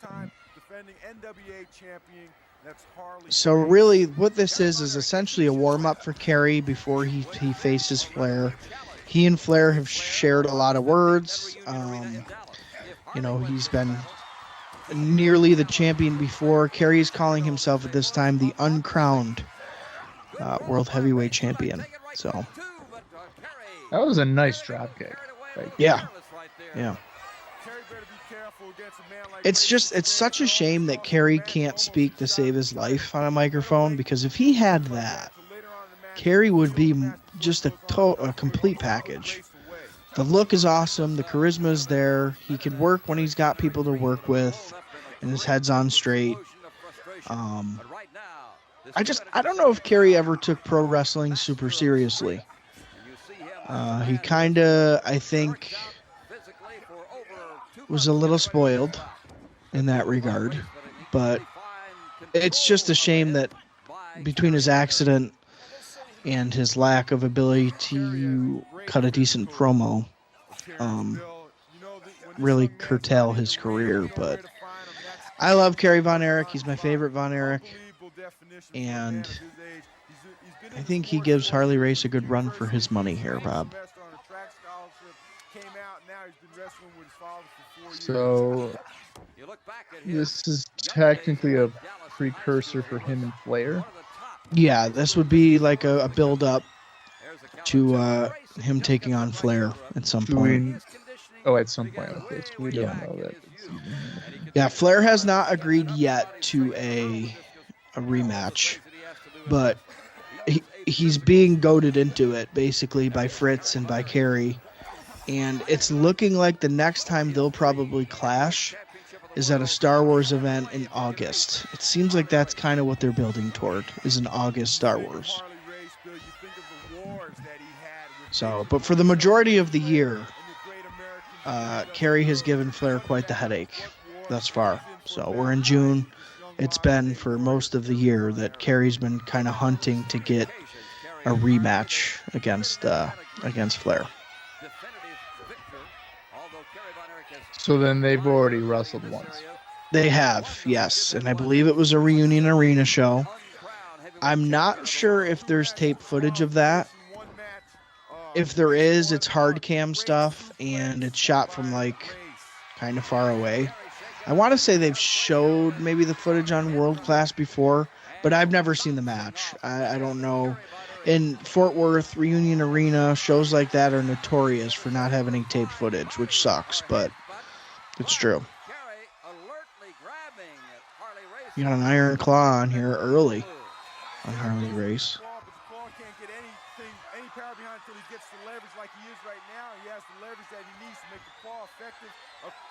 Are you a Harley Race guy, Bob? I mean, not really. Yeah. But again, so a lot of my viewing habits is anything really like 86 onward, anything prior to 86. I don't really actively go out of my way to see, or I haven't seen at all. So that would include, Race Against Flair at Starrcade. Like I'm pretty sure I've seen it, but I don't really remember anything about it. And that's the cage match you're talking about? Yeah. Yeah. Obviously, I know Harley was in the WWF Mm-hmm. in like 86, 87. Yeah. It was like the King Harley Race. Yeah. And I know he had some good matches with Hogan there. Surprisingly good matches, considering it was towards the end of his career. Yeah. But for me, a lot of my Harley Race, I guess, knowledge would be when he was like a manager for Vader. And I was just gonna say that's probably, like the beginning of it. Yeah, I was just gonna say that. I like Harley Race. I think that he's the perfect foil to a guy like Ric Flair. He's the last of a dying breed of smoke-filled bars where guys are just pounding the hell out of each other. He's kind of like the last of that guard. Well, that's the vibe he gives off too. I mean, I feel like Harley could easily be kicking Kerry's ass right now with a cigar in his mouth. Right, with a shot of Jack going down the hatch. Yeah. This is though one of those instances where, again, I feel like Kerry's maybe the strongest brother out of the three currently, as far as his ability to sell but not look weak. He's very good at working from underneath. So like I said, I like Kerry. I think that Kerry's underrated, to be honest with you. And he's pretty much, like we talked about at the beginning of the show, I'd say he's the main event Von Erich for almost the stint of world-class television. So, because when he goes, so he doesn't go to WWF until what, like 90? Yeah, 89, 90. So world-class is basically wrapped up at that point. Right? Oh yeah, I would say so. USWA takes over in 88, but I would say world-class best days are behind them by 86. So 86 through 88, you got a lot of names. There's a lot of talent there, but the houses are dying. Several of the Von Erichs at that point have passed away. I believe that was the year. I think 86 is the year that Mike commits suicide. Could be wrong, but I think so. David's, of course, long gone by then. And also another big star for world class, Gino Hernandez, is famously passed away at that time too. So yeah, 86 is probably the beginning of the end for top level world class television. By 88, it's USWA. The Jarretts come in, kind of take over.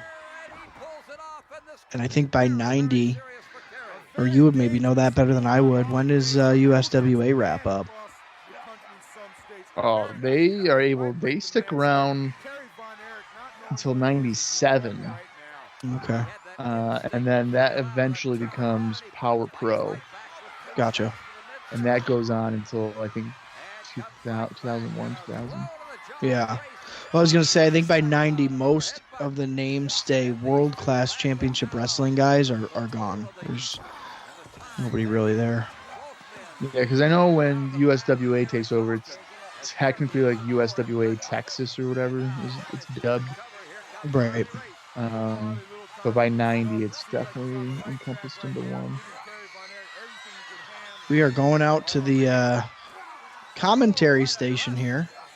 Again, not something you see often. These guys outside the ring brawling and being allowed to do so. So they're given some leeway here to continue the match, knowing it's important. It's an important bout for Kerry. So, with how much wrestling that I watch, which is probably unhealthy in a given day. it is unhealthy. I'll say that right now. It's unhealthy. Yeah, appreciate that. I don't even remember who wins this match, and I've obviously watched it at least once. That's not a bad thing. I know, but it's just like it's amazing. I could wrestling is different than an athletic event, right? So if I'm watching a World Series or a Super Bowl that happened 35 years ago, like I'm gonna know who won. Right. Like I'll remember who won that. Yeah, there's more of a lasting impact. Yeah, maybe like not that specific game, as that's a brainbuster on the board. That's like a big spot for this whole show. For sure. But if you notice, Harley definitely took care of him. He did. He set him down nice. So, but with wrestling, I can, especially territories or indies or something. If I watch a show and review it, I could post it, and then let's say 6 years go by, and I'm watching the show, and I'd be like, I know I watched it before, but I don't remember anything. I don't remember who won. I don't. It blends together, and especially when you watch guys who have fought, 3, 4, or 5 times, it's like I don't freaking know. Yeah, but so like WWF and WCW are different, probably, and ECW to an extent. Like I might remember who won, but I don't remember how it happened or the whole match encompassing, or the sequence going into it.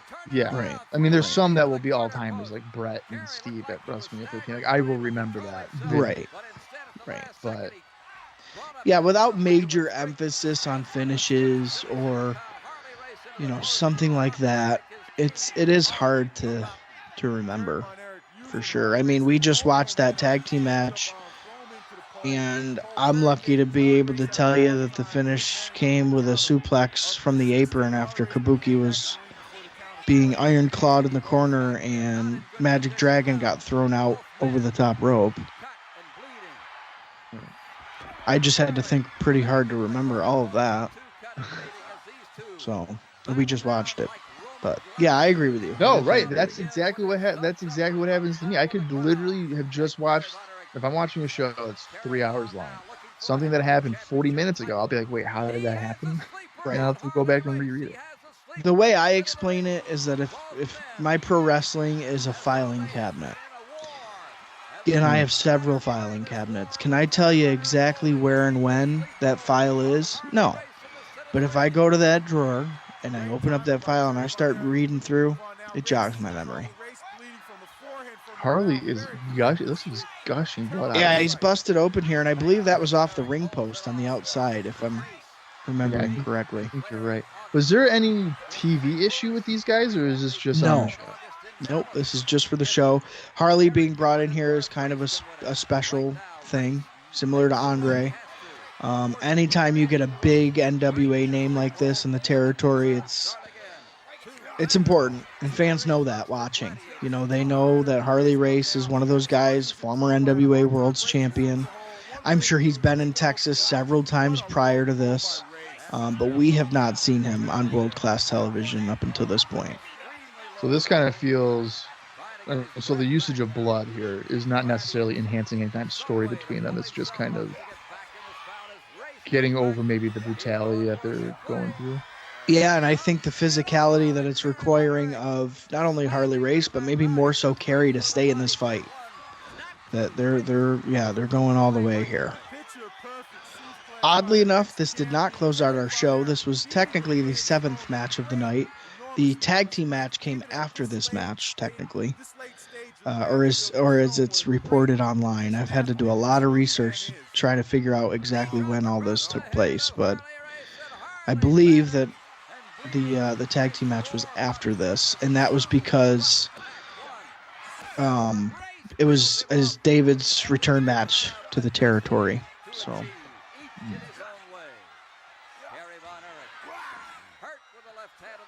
These guys have been going for quite a while here now. They're pretty spent. I'd was say coming- as far as entertainment wise, this has been the best one of the show so far. There's no doubt about it. And the exhaustion is coming across pretty well. Oh yeah. Harley going for the Ric Flair ride there off the top rope. The whole stadium shook on that slam, Bill.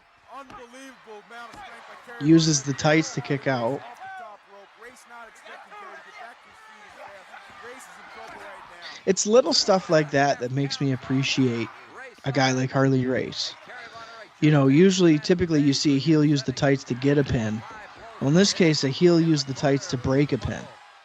Pulled him by his tights off him. Nice shoulder block here. Yeah, these guys are spent. They both go down. I love seeing some of the fans, dude. The fans in 82, man, Texas, they're serious about their wrestling. You don't mess with the Von Erichs, brother. Well, here's the thing, too. Oh, no. They both go over the That top. should be a double disqualification. Right. Both men out on the floor here. Harley getting blood on the white paint of the field. Cowboys are pissed. Speaking of which, Bob, if you get a chance here during the stream, look up if Jay Saldi was an athlete. It's spelled Saldi. I want to say he's a player or a former player. Because when it's football season, he's not on commentary.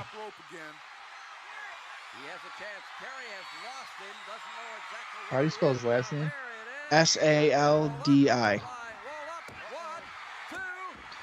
A roll through off the top rope. Kerry gets it here, Bob. There's your answer. The crowd is going nuts. Unbelievable move. Hope we get an instant replay to see the great move by Kerry Von Erich. Harley Race is And Jay is Jay, obviously. He has a chance at Ric Flair. Harley Race had the bout. Kerry had lost contact with Race. Oh, is he still alive? Huge match, huge win for Kerry here in Texas Stadium. Gives him a lot of good momentum. Heading for Flair. He just beat a former world champion. How long is Saldi on commentary for? That I don't know. Technically, he's not on commentary really until this show. Like we haven't seen Jay Saldi until now. But I know moving forward, he's on there at least through December of 82. I'm not sure beyond that. Okay, so he is on the Dallas Cowboys. Okay, I thought so. I thought he was a player. Yeah, it looks like 1982 is his last year with the Cowboys. Then he goes to Chicago Bears. Gotcha. So there you go. You get the finish of Kerry and Race there. I gave that match 3.5 stars. I could see really why enjoyed it. Yeah.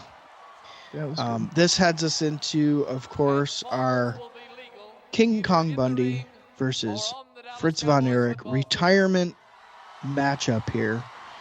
And this is for the American Heavyweight Championship, which is being billed as kind of the promotion's top championship. To follow the lineage of these titles and keep track of who the champion is very difficult, because I kind of feel like they just decide pretty loosely when they're going to be using those as a prop up until later this year. There's not really I don't know how Fritz got the American Heavyweight Championship. I don't know how he has that. Just odd. Sometimes they use it on TV, sometimes they don't. Same with the All Asia Tag Team Championships. The only real one that's somewhat easy to keep track of is that Texas Heavyweight Championship, that mid-card title. And I don't know why that is.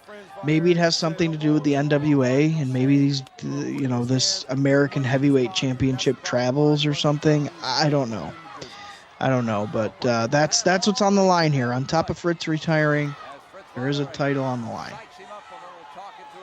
I don't know how I feel about King Kong Bundy having hair. I was just going to ask you, but so Bob, yes. How do you feel about King Kong with the full head of long hair here? I don't know. I'm truly dumbfounded by it. So that makes me feel. So this whole time I thought he was, truly bald or whatever, but it's making me feel like as if he shaved his head on purpose. He did. Yeah. So He had to. basically, the storyline of this here is that this is really early in Bundy's career here. I want to say he's only maybe a year or two in. And the story from January is that King Kong Bundy was essentially, he's from Alaska. That's where he's billed from. And it's said that the Von Erichs brought Bundy in because of his size, and they trained him. So Bundy was found and kind of homed by Fritz Von Erich. Got to start in the business under Fritz. So essentially what happens is Bundy gets a whiff of H&H Limited's money, Gary Hart's money, Armand Hussein's money, and he turns on the men who brought him into the business, being the Von Erichs. So Hart is always kind of the puppet master of the heels here in Dallas, but he's able to corrupt King Kong Bundy, hence why Bundy is in here with Fritz. Now Bundy started the year as a face; he was a baby face, and very quickly was corrupted by Gary Hart. So that's kind of the backstory going into this. So other than Kabuki, King Kong Bundy is being positioned as a main heel. Interesting. I didn't realize that this was like roughly a year in, because that would mean that he main events with Hogan like 5 years into his career. Yeah, I want to say Bundy's really, really fresh here. I want to say that's... I don't know if he worked territories prior to Texas. I'm not sure that he did. I could be wrong. I could be totally wrong, but I don't think so. No, it looks like you're right. It looks like he is 82 is his second year. Yeah. Yep. Wow. So definitely special, because Bundy becomes a big deal in a very short amount of time. So to have him here and be able to utilize him essentially how the WWF will in a couple of years is pretty big. That's a big deal. Well, territory-wise, he's a world-class guy. Yeah, but like in the territory era, with all these guys traveling and whatnot, I mean, Vince isn't taking people yet for his global takeover. But when that happens, I mean, you need to elevate guys quick. Yeah. But to do it here already, by all accounts, it looks like it's gone over with the crowd, because they sound like they're pretty into this. Right. Good Lord. Fritz's ring it's his ring finger on the hand. Looks like it's broken. It's a crooked. It probably is. Yeah. I do want to note here that our good friend Mark Lawrence, when he did the ring introductions, mentioned that there was no time limit on this match, that it's going to go to a finish. So we'll keep that in mind.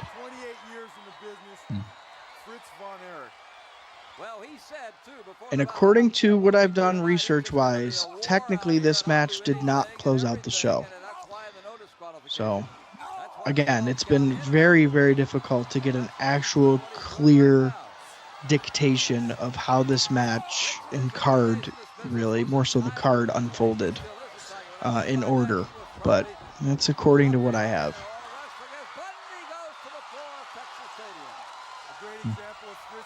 The one, what closed out? Technically, what closed out the show was the Battle Royal, apparently. That was what closed out the show. David Von Erich and Kevin Von Erich versus Kabuki and Magic Dragon. And then closing out was our Battle Royal. So that has to be because Andre's probably seen as the biggest draw on the show. Correct.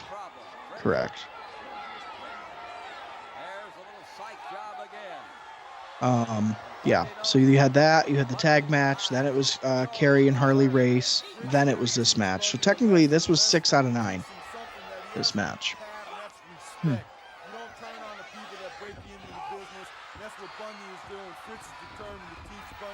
So Fritz is taking it to Bundy here, which I think hurts Bundy a little bit. I mean, Fritz is an old man. That's very true. But that's how it was back in the day, man. It's like, I don't know, it's Fritz Von Erich. Of course he's going to give it to Bundy a little bit, I guess. So like if Bundy were to lose here, I'm trying to wrap my head around like how is that potentially good for anybody? I mean, if he were to beat Fritz on his retirement match, right. That's right. And capture the American Heavyweight Championship, right? That's well, a I win-win. think Bundy's the champion. Isn't Bundy the champion? I believe Fritz is. I believe Fritz is the American Heavyweight Champion. I thought Bundy had the title.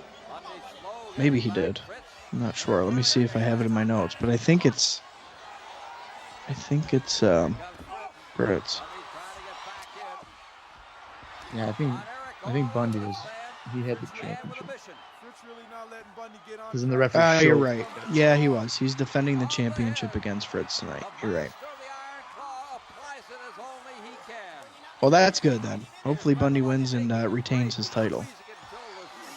That makes me think he will win and retain his title. It'd be pretty hard to retire, but now become the new American Heavyweight champion. Right, because then you would just have to like vacate the title. So, because like in my fantasy booking days, which I still do, but I'm always heavy on like booking the heels. Right. This is where my mind goes. It's easier to get. I feel like it's easier to like pop, get a babyface pop, whatever. The long, basically a long build, and then eventually the babyface prevails. Right. So if I'm Fritz and I lose here, I mean that would make Bundy a viable heel for his sons. Yes. And that adds so many potential matchups and whatever in the future. Right. But then do you like the ego part of it? It's like, do I lose my retirement match? Right. Because if he truly retires, then the next week at TV or whatever, like my mindset would be, who's going to be there? Yeah. Bundy. In terms of television. Bundy. Right. So and who do you want to feature more? Definitely Bundy. Yeah. You get the short-term pop of Fritz winning, but the long-term longevity of Bundy as a potential heel is probably superior to that. These guys have now spent considerable time on the floor here, now using chairs. Apparently, it's no disqualification now.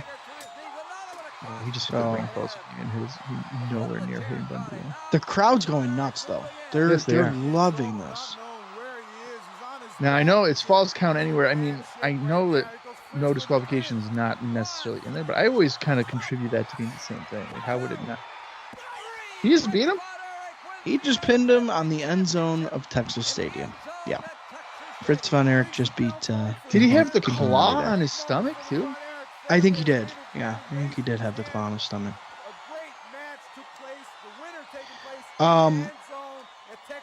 It was not billed as no count out, no disqualification, false count anywhere, by the way. So, what? Yeah, it was not called that way. We knew that there was no time limit. I don't think we knew that they could just pin him anywhere they wanted. Yeah. Oh, okay. Oh, they're making this a big deal. Yeah. Bundy's pissed. Oh, man, I would have had Bundy go over.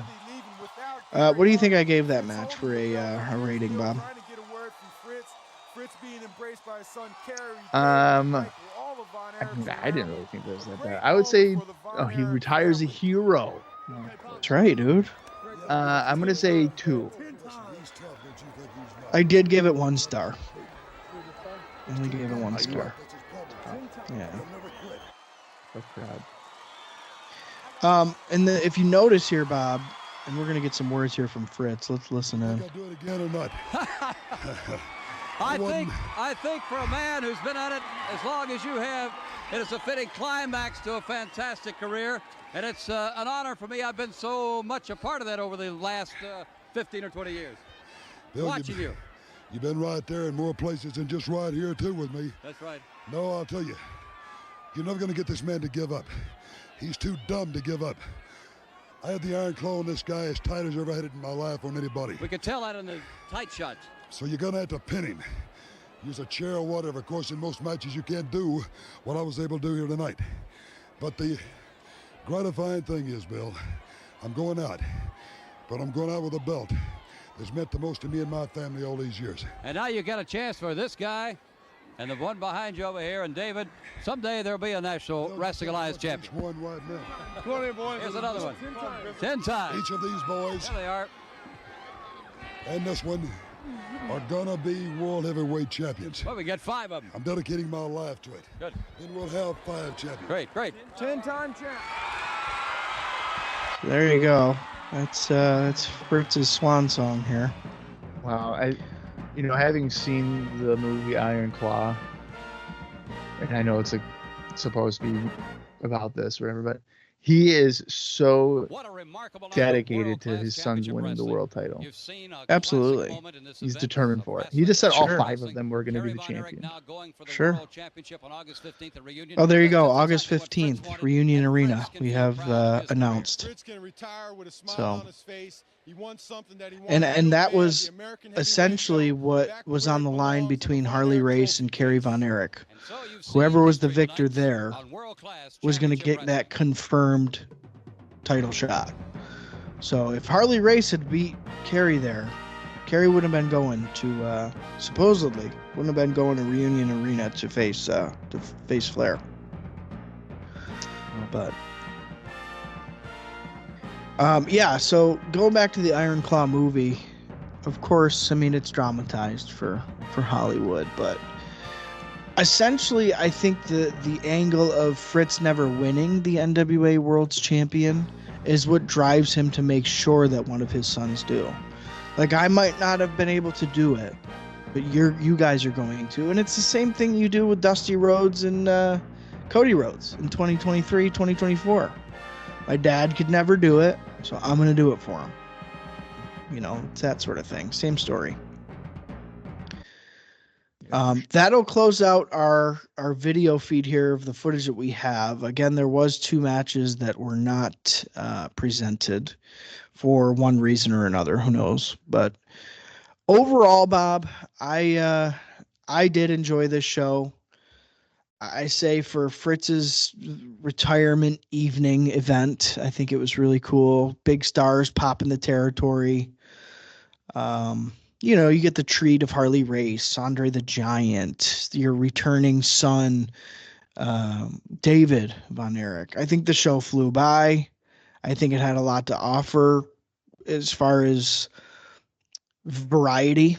You know, you get some Mexican luchadors, you get the ladies match, you get the Fritz match, you get to see Andre in a body slam battle royal. There's a little bit of everything here for somebody, you know. And you know, if it's any indicator, in which unfortunately you won't be here for most of it, Bob, but it might be shaping up for a hot summer in world class. I mean, we now have a confirmed path for Kerry to take on the Nature Boy Ric Flair. We have Kabuki now and his new partner Magic Dragon being cemented as a tag team force in the company.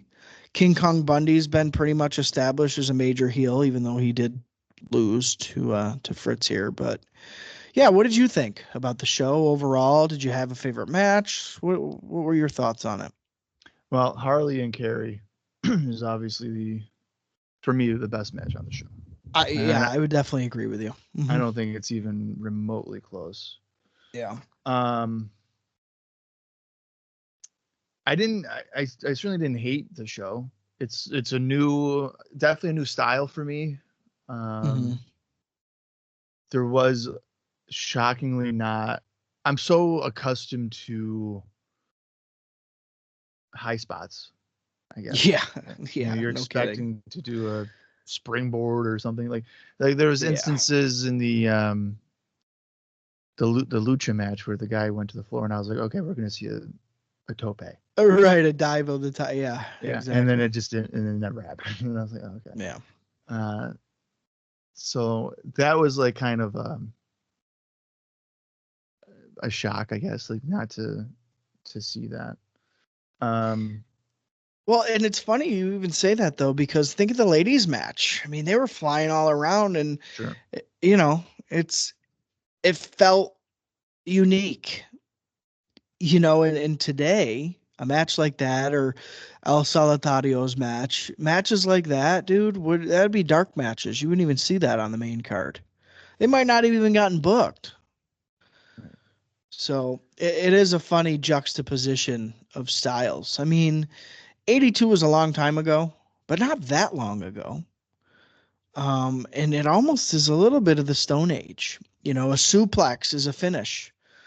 You get, a flying head scissors. Hurricanrana is a finish. So yeah, I totally get that. I get that sense of lack of big spots, to say. Yeah, and I mean, we had a think finish of that's a it. guy going chest first into a turnbuckle. Yeah. I mean, Yeah. that's the type of stuff I can definitely appreciate, because in today's wrestling, it's like you hit a guy with 17 flipping pile drivers and he kicks out at 1. Yeah. It can Yeah. really take you out of the moment.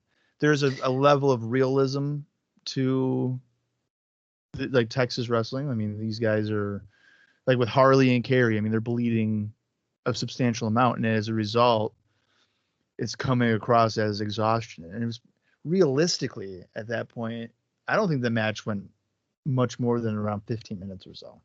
Yeah, it wasn't too long at all, I don't think. Yeah, but judging by the hard hitting nature of it, the blood and whatever, I mean, they're selling, or maybe they legitimately are, portraying as if they had just wrestled for 40 minutes or something. Right. So Right. that stuff is kind of important to highlight. Yeah. I mean, I don't know how to describe a good or bad show, because again, I don't have context going into it. Mm-hmm. For an hour and 40 minutes of watching that and talking with you, I honestly thought going into this, I was going to be like, oh, this is going to feel like it took 4 hours to get through, because I just don't know the style. No, that when you at one point mentioned that we were 50 minutes in, I was like, it's already been 50 minutes. Yeah. Yeah. So that is pretty interesting. That was pretty interesting. So I think by default, I probably had a more positive experience watching it. If I had a more negative, I'd be honest about it. Like, I'm not gonna, of course, sugarcoat it just because I would it's want you to be obvious about, or I want you to be honest about it for sure. Yeah. Yeah. And I know like later on there's other guys that come through World Class, and I'm sure that as World Class goes along, that the style would probably adjust a little bit and change. It definitely does. Yeah. Yeah. It definitely does. And just from me watching like Flair and the Kerry stuff, which was over the course of several years, even like the audience kind of seems to change in terms of what they're kind of drawing, I guess, over time. Yeah, for sure. But what's fun, what I really take away from this is, and you had said again, like, Tennessee wrestling isn't really your thing. I honestly think that if you were to sit down and watch Smoky Mountain, I think you'd love it. I think probably would. I think if you were to watch like US, and you love studio wrestling, that's why you got into the power stuff. Yeah, I do. Just watching like USWA or CWA, whichever, Memphis studio wrestling, I think you would get great enjoyment out of it. The in-ring style is not that drastically different. Right. It's just not. I think the booking towards maybe the crowds are, because Tennessee is like, hey, if you use a chain and the ref's down, the crowd knows it and they will flip out. Yeah. Now, I don't know how that would work in Texas. I judging by how other things came across, it'd probably be very similar. It's similar. Yeah, they definitely don't use, and that might be just the difference of decades, right? But they definitely don't use too much foreign object finish stuff. And if they do, it is a big deal and the crowd does react. But yeah, I mean, I'm sure they're very, very similar. I mean, just imagining and knowing some of the guys that came through, say a Smoky Mountain or a Tennessee territory, it seems like it would translate pretty seamlessly, I would think. Oh, it would. I mean, so like Smoky Mountain, I don't want to get too much into Smoky Mountain. This is world class, but I'm just comparing the two. I mean, Sure. Smoky Mountain is definitely, it's brawl centric, Yeah. but Yeah. and what's crazy about it too is like the TV is fantastic, but then if you go and watch a supercard that's a fan cam or something, it doesn't really translate in Right. terms of like, oh hey, that's a great match. It's great storytelling, Right. but when it comes to the payoff of an in-ring match, it tends to be kind of like, ugh. Yeah. Because there's a lot of things like with the Von Erichs here where they got to do a dusty finish, or it's just going to be a DQ, or whatever the case is. Yeah. And I yeah. think that's part of the era, right? It's the idea of, you know, you can't have your baby face looking weak out there. And you can't have your heel losing his heat by getting beat in the ring 1, 2, 3. But unless you're King Kong Bundy, you can get pinned by Fritz Von Erich. Yeah, see, that's one thing I don't. Yeah. I mean, I wish like we could talk to these guys, which obviously we can't. Right. A good portion of them, Right.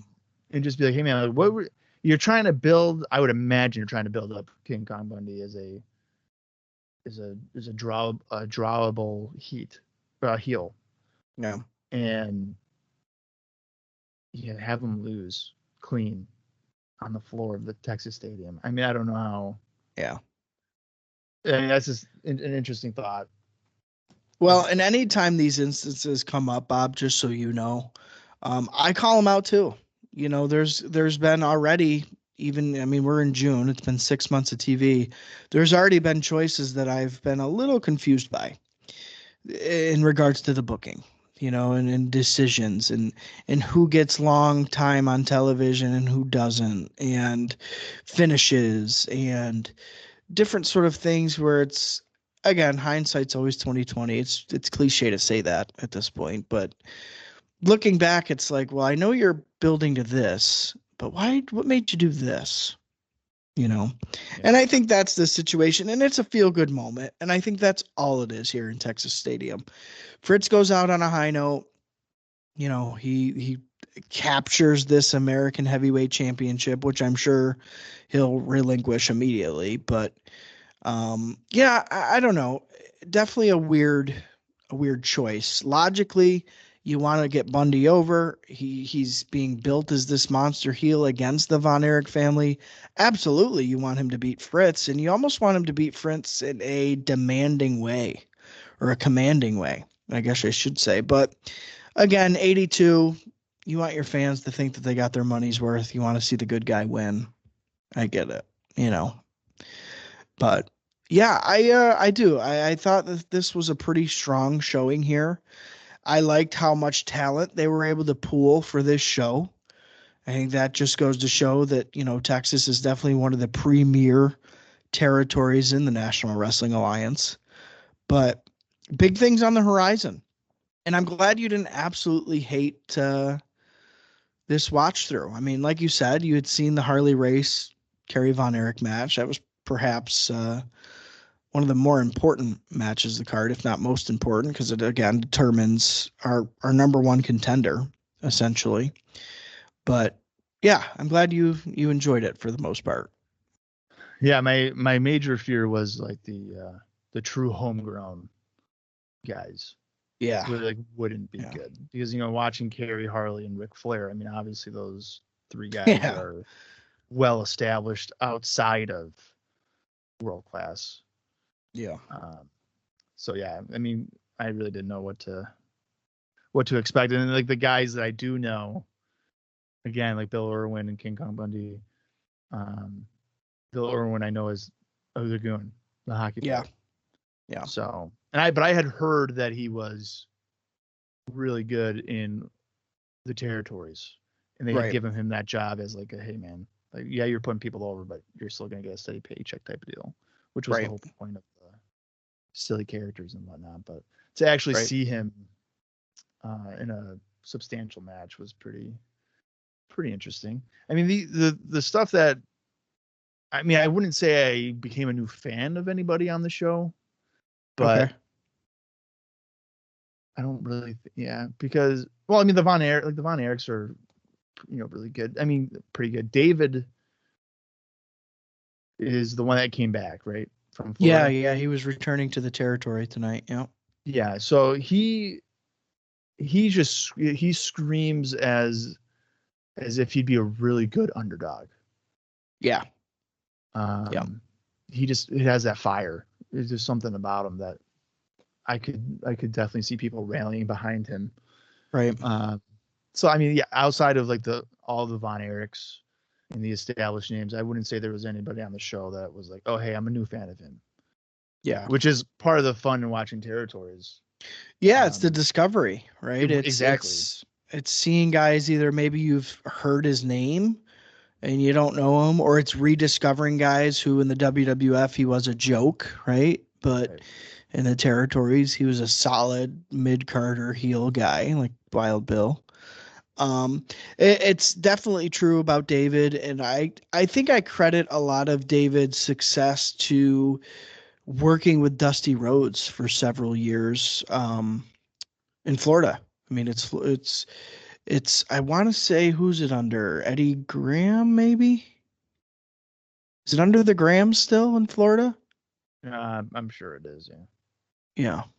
Well, regardless, Florida really at this time was developing their personalities and their in-ring charisma. And David benefited from that in a huge way, to where the other brothers I don't think ever did. I mean, they get there. And like I said, Kerry, I think, ends up being the more sympathetic because he's like the athletic meathead guy. That's exactly how I took him. And when I So- started watching, I'm like, this guy has Yeah. the looks, but in terms of the brains, it's like it's not there. And that, I mean, it's obvious. It comes across as obvious, even the way he cuts a promo. I mean, he can barely, get a thought together. But Right. I think Kerry is definitely the more sympathetic of the three.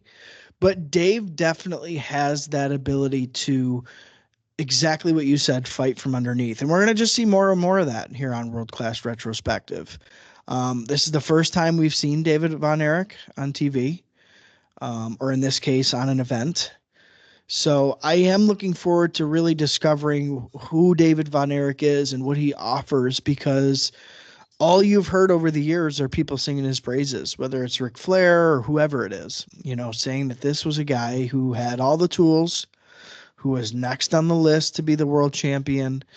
And unfortunately, he passes away. So I'm looking forward to him. And I'm glad you kind of picked up on that too, because I think early on here, him getting decimated by this new guy, Magic Dragon, in a tag team match, it made you pull for David Von Erich and Kevin. You wanted him to come out on top. So, yeah, I totally agree with you there for sure. But as far as this event goes, again, I believe our next Star Wars event will be in August, where we should see the championship match between Kerry and Ric Flair. Bob, do you want to join us for our August World Class Championship Wrestling Star Wars? Well, I'm sure after you get thousands and thousands of views because of me on this. Because you're popping the territory like André the Giant. Territory doing. I'm Andre. Yeah. I'm Andre. Yeah, I mean, why not? I mean, awesome. And here's the thing too. I might be tempted to, because it is on the network or Peacock. Yep. Maybe I won't like actively watch them, but this might World Class might become some background noise for good old Bob. Yeah, and you know what? I think that that's fair, and I think that, just like you said, I'd probably like Tennessee stuff if I gave it a shot. I think you'd give Texas stuff a second look if you gave it a shot, for sure. Again, just going back to the names that have come through. I mean, we saw several names tonight. The stars were out in Irving, Texas, but yeah, I'm glad that you feel that way. That you because coming into this, say our buddy Dallas Gridley, I don't know if Dallas would have gotten nearly as much out of a show like this that you have. And I think that's the case for a lot of fans who are watching today. If they'd give it a fair shake, either they'd say, yeah, not for me, or they'd be like you and you'd be like, you know what? Maybe I'll throw this on for the hell of it. See what else is on here. And that's how I started. I knew the names that had come through. The WWE put an awesome documentary out several years ago, almost 2 decades ago, probably, that I watched. And I just always had that interest. And until I sat down and started watching it about 2 years ago, I wouldn't have never known. And it's sad. It's sad to think that, especially when it's pretty much readily available. I mean, this show, you have to find it on YouTube. It's not on the Peacock series for some reason. But, weekly television, anything that's available is going to be on Peacock. So, yeah, I can't say enough about World Class and how much I enjoy it. That's why we're here, Bob. That's why this exists.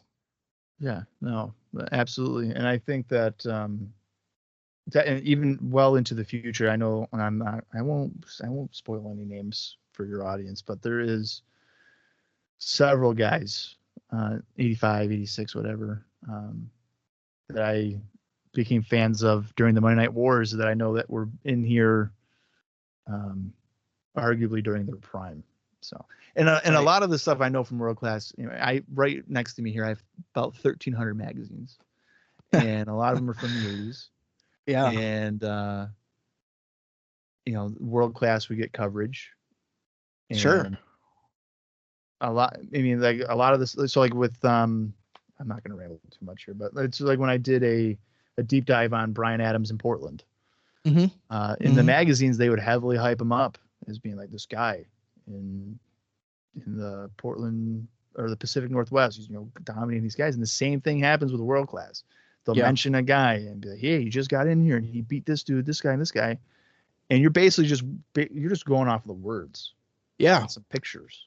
Right. And now, and I should probably start doing this with various World Class guys to see how it matches up to how it was presented in the magazine. Yeah. Right. Reality of being in Texas and like, was this guy really that good? Was it just hype? Right. I don't think the Von Erichs are just hype, but I'm sure there's going to be other guys that would be. Yeah, and I think that the Von Erichs are a special case that, yes, it's their, father's territory. But I think that regardless of that, especially for like Kevin, Kerry, and maybe David later on, I think they'd get over as a team almost anywhere.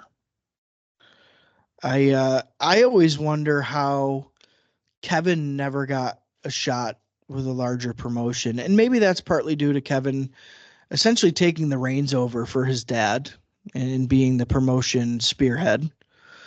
But I always thought that maybe Kevin and Kerry would have been a nice team addition for WWF in the 80s.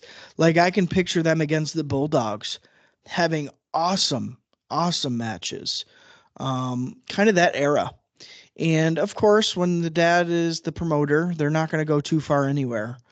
But I always wonder, what else could have been for the Von Erichs had they not had a family promotion. I really think there's a lot out there for them that they could have done. So, again, the fantasy booking mind in me, maybe. But, yeah, it's a special territory. We're on the precipice of what becomes maybe for a little while the hottest territory in the country, and we are right on the cusp of that. So I'm very excited. I'm glad you were able to jump in here for our first Star Wars of 1982 that we're covering, and I guess we should get into some plugs and get out of here. Bob, what do you think? Yeah, if you insist. All right, well, we are at World Class Retro on Twitter /X, whatever you are calling it. Of course, if you have not subscribed already to us here on YouTube, please do so, especially after this awesome, nearly 2.5 hour presentation here we've given you. Bob, where can our listeners and viewers find you and your stuff at? Well, my pride and joy, as you mentioned before, is wrestlingrecaps.com. recaps of magazines, house shows, TVs, pay-per-views. I mean, if you name a promotion, it's probably on there. World-class written reviews by Austin are on there. So if you want to be able to read his thoughts, they're all available there. The IcoPod podcast that Austin and I did, maybe potentially do, maybe is on now is on YouTube, strictly on YouTube. That's us covering Raw from 93 to 96, and the pay-per-views in between. I think at least one house show even we did. Yeah, and some other bonus have. episodes in there as well for WCW. And then currently with previously mentioned Dallas, really we do the TNA Cross the Line podcast where we do a live watch format. We started with the first TNA weekly pay-per-view from June of 2002, and we are currently up to Genesis 2006, and that means that Kurt Angle is in town. So we've worked 4.5 years for it to finally maybe get consistently good. So that is a feat in itself. Yeah. Hey, we're no stranger to the waiting game here on this show. So yeah, we definitely feel for you there. So yeah, you've been doing the TNA one now has it been longer than you did IcoPod with me?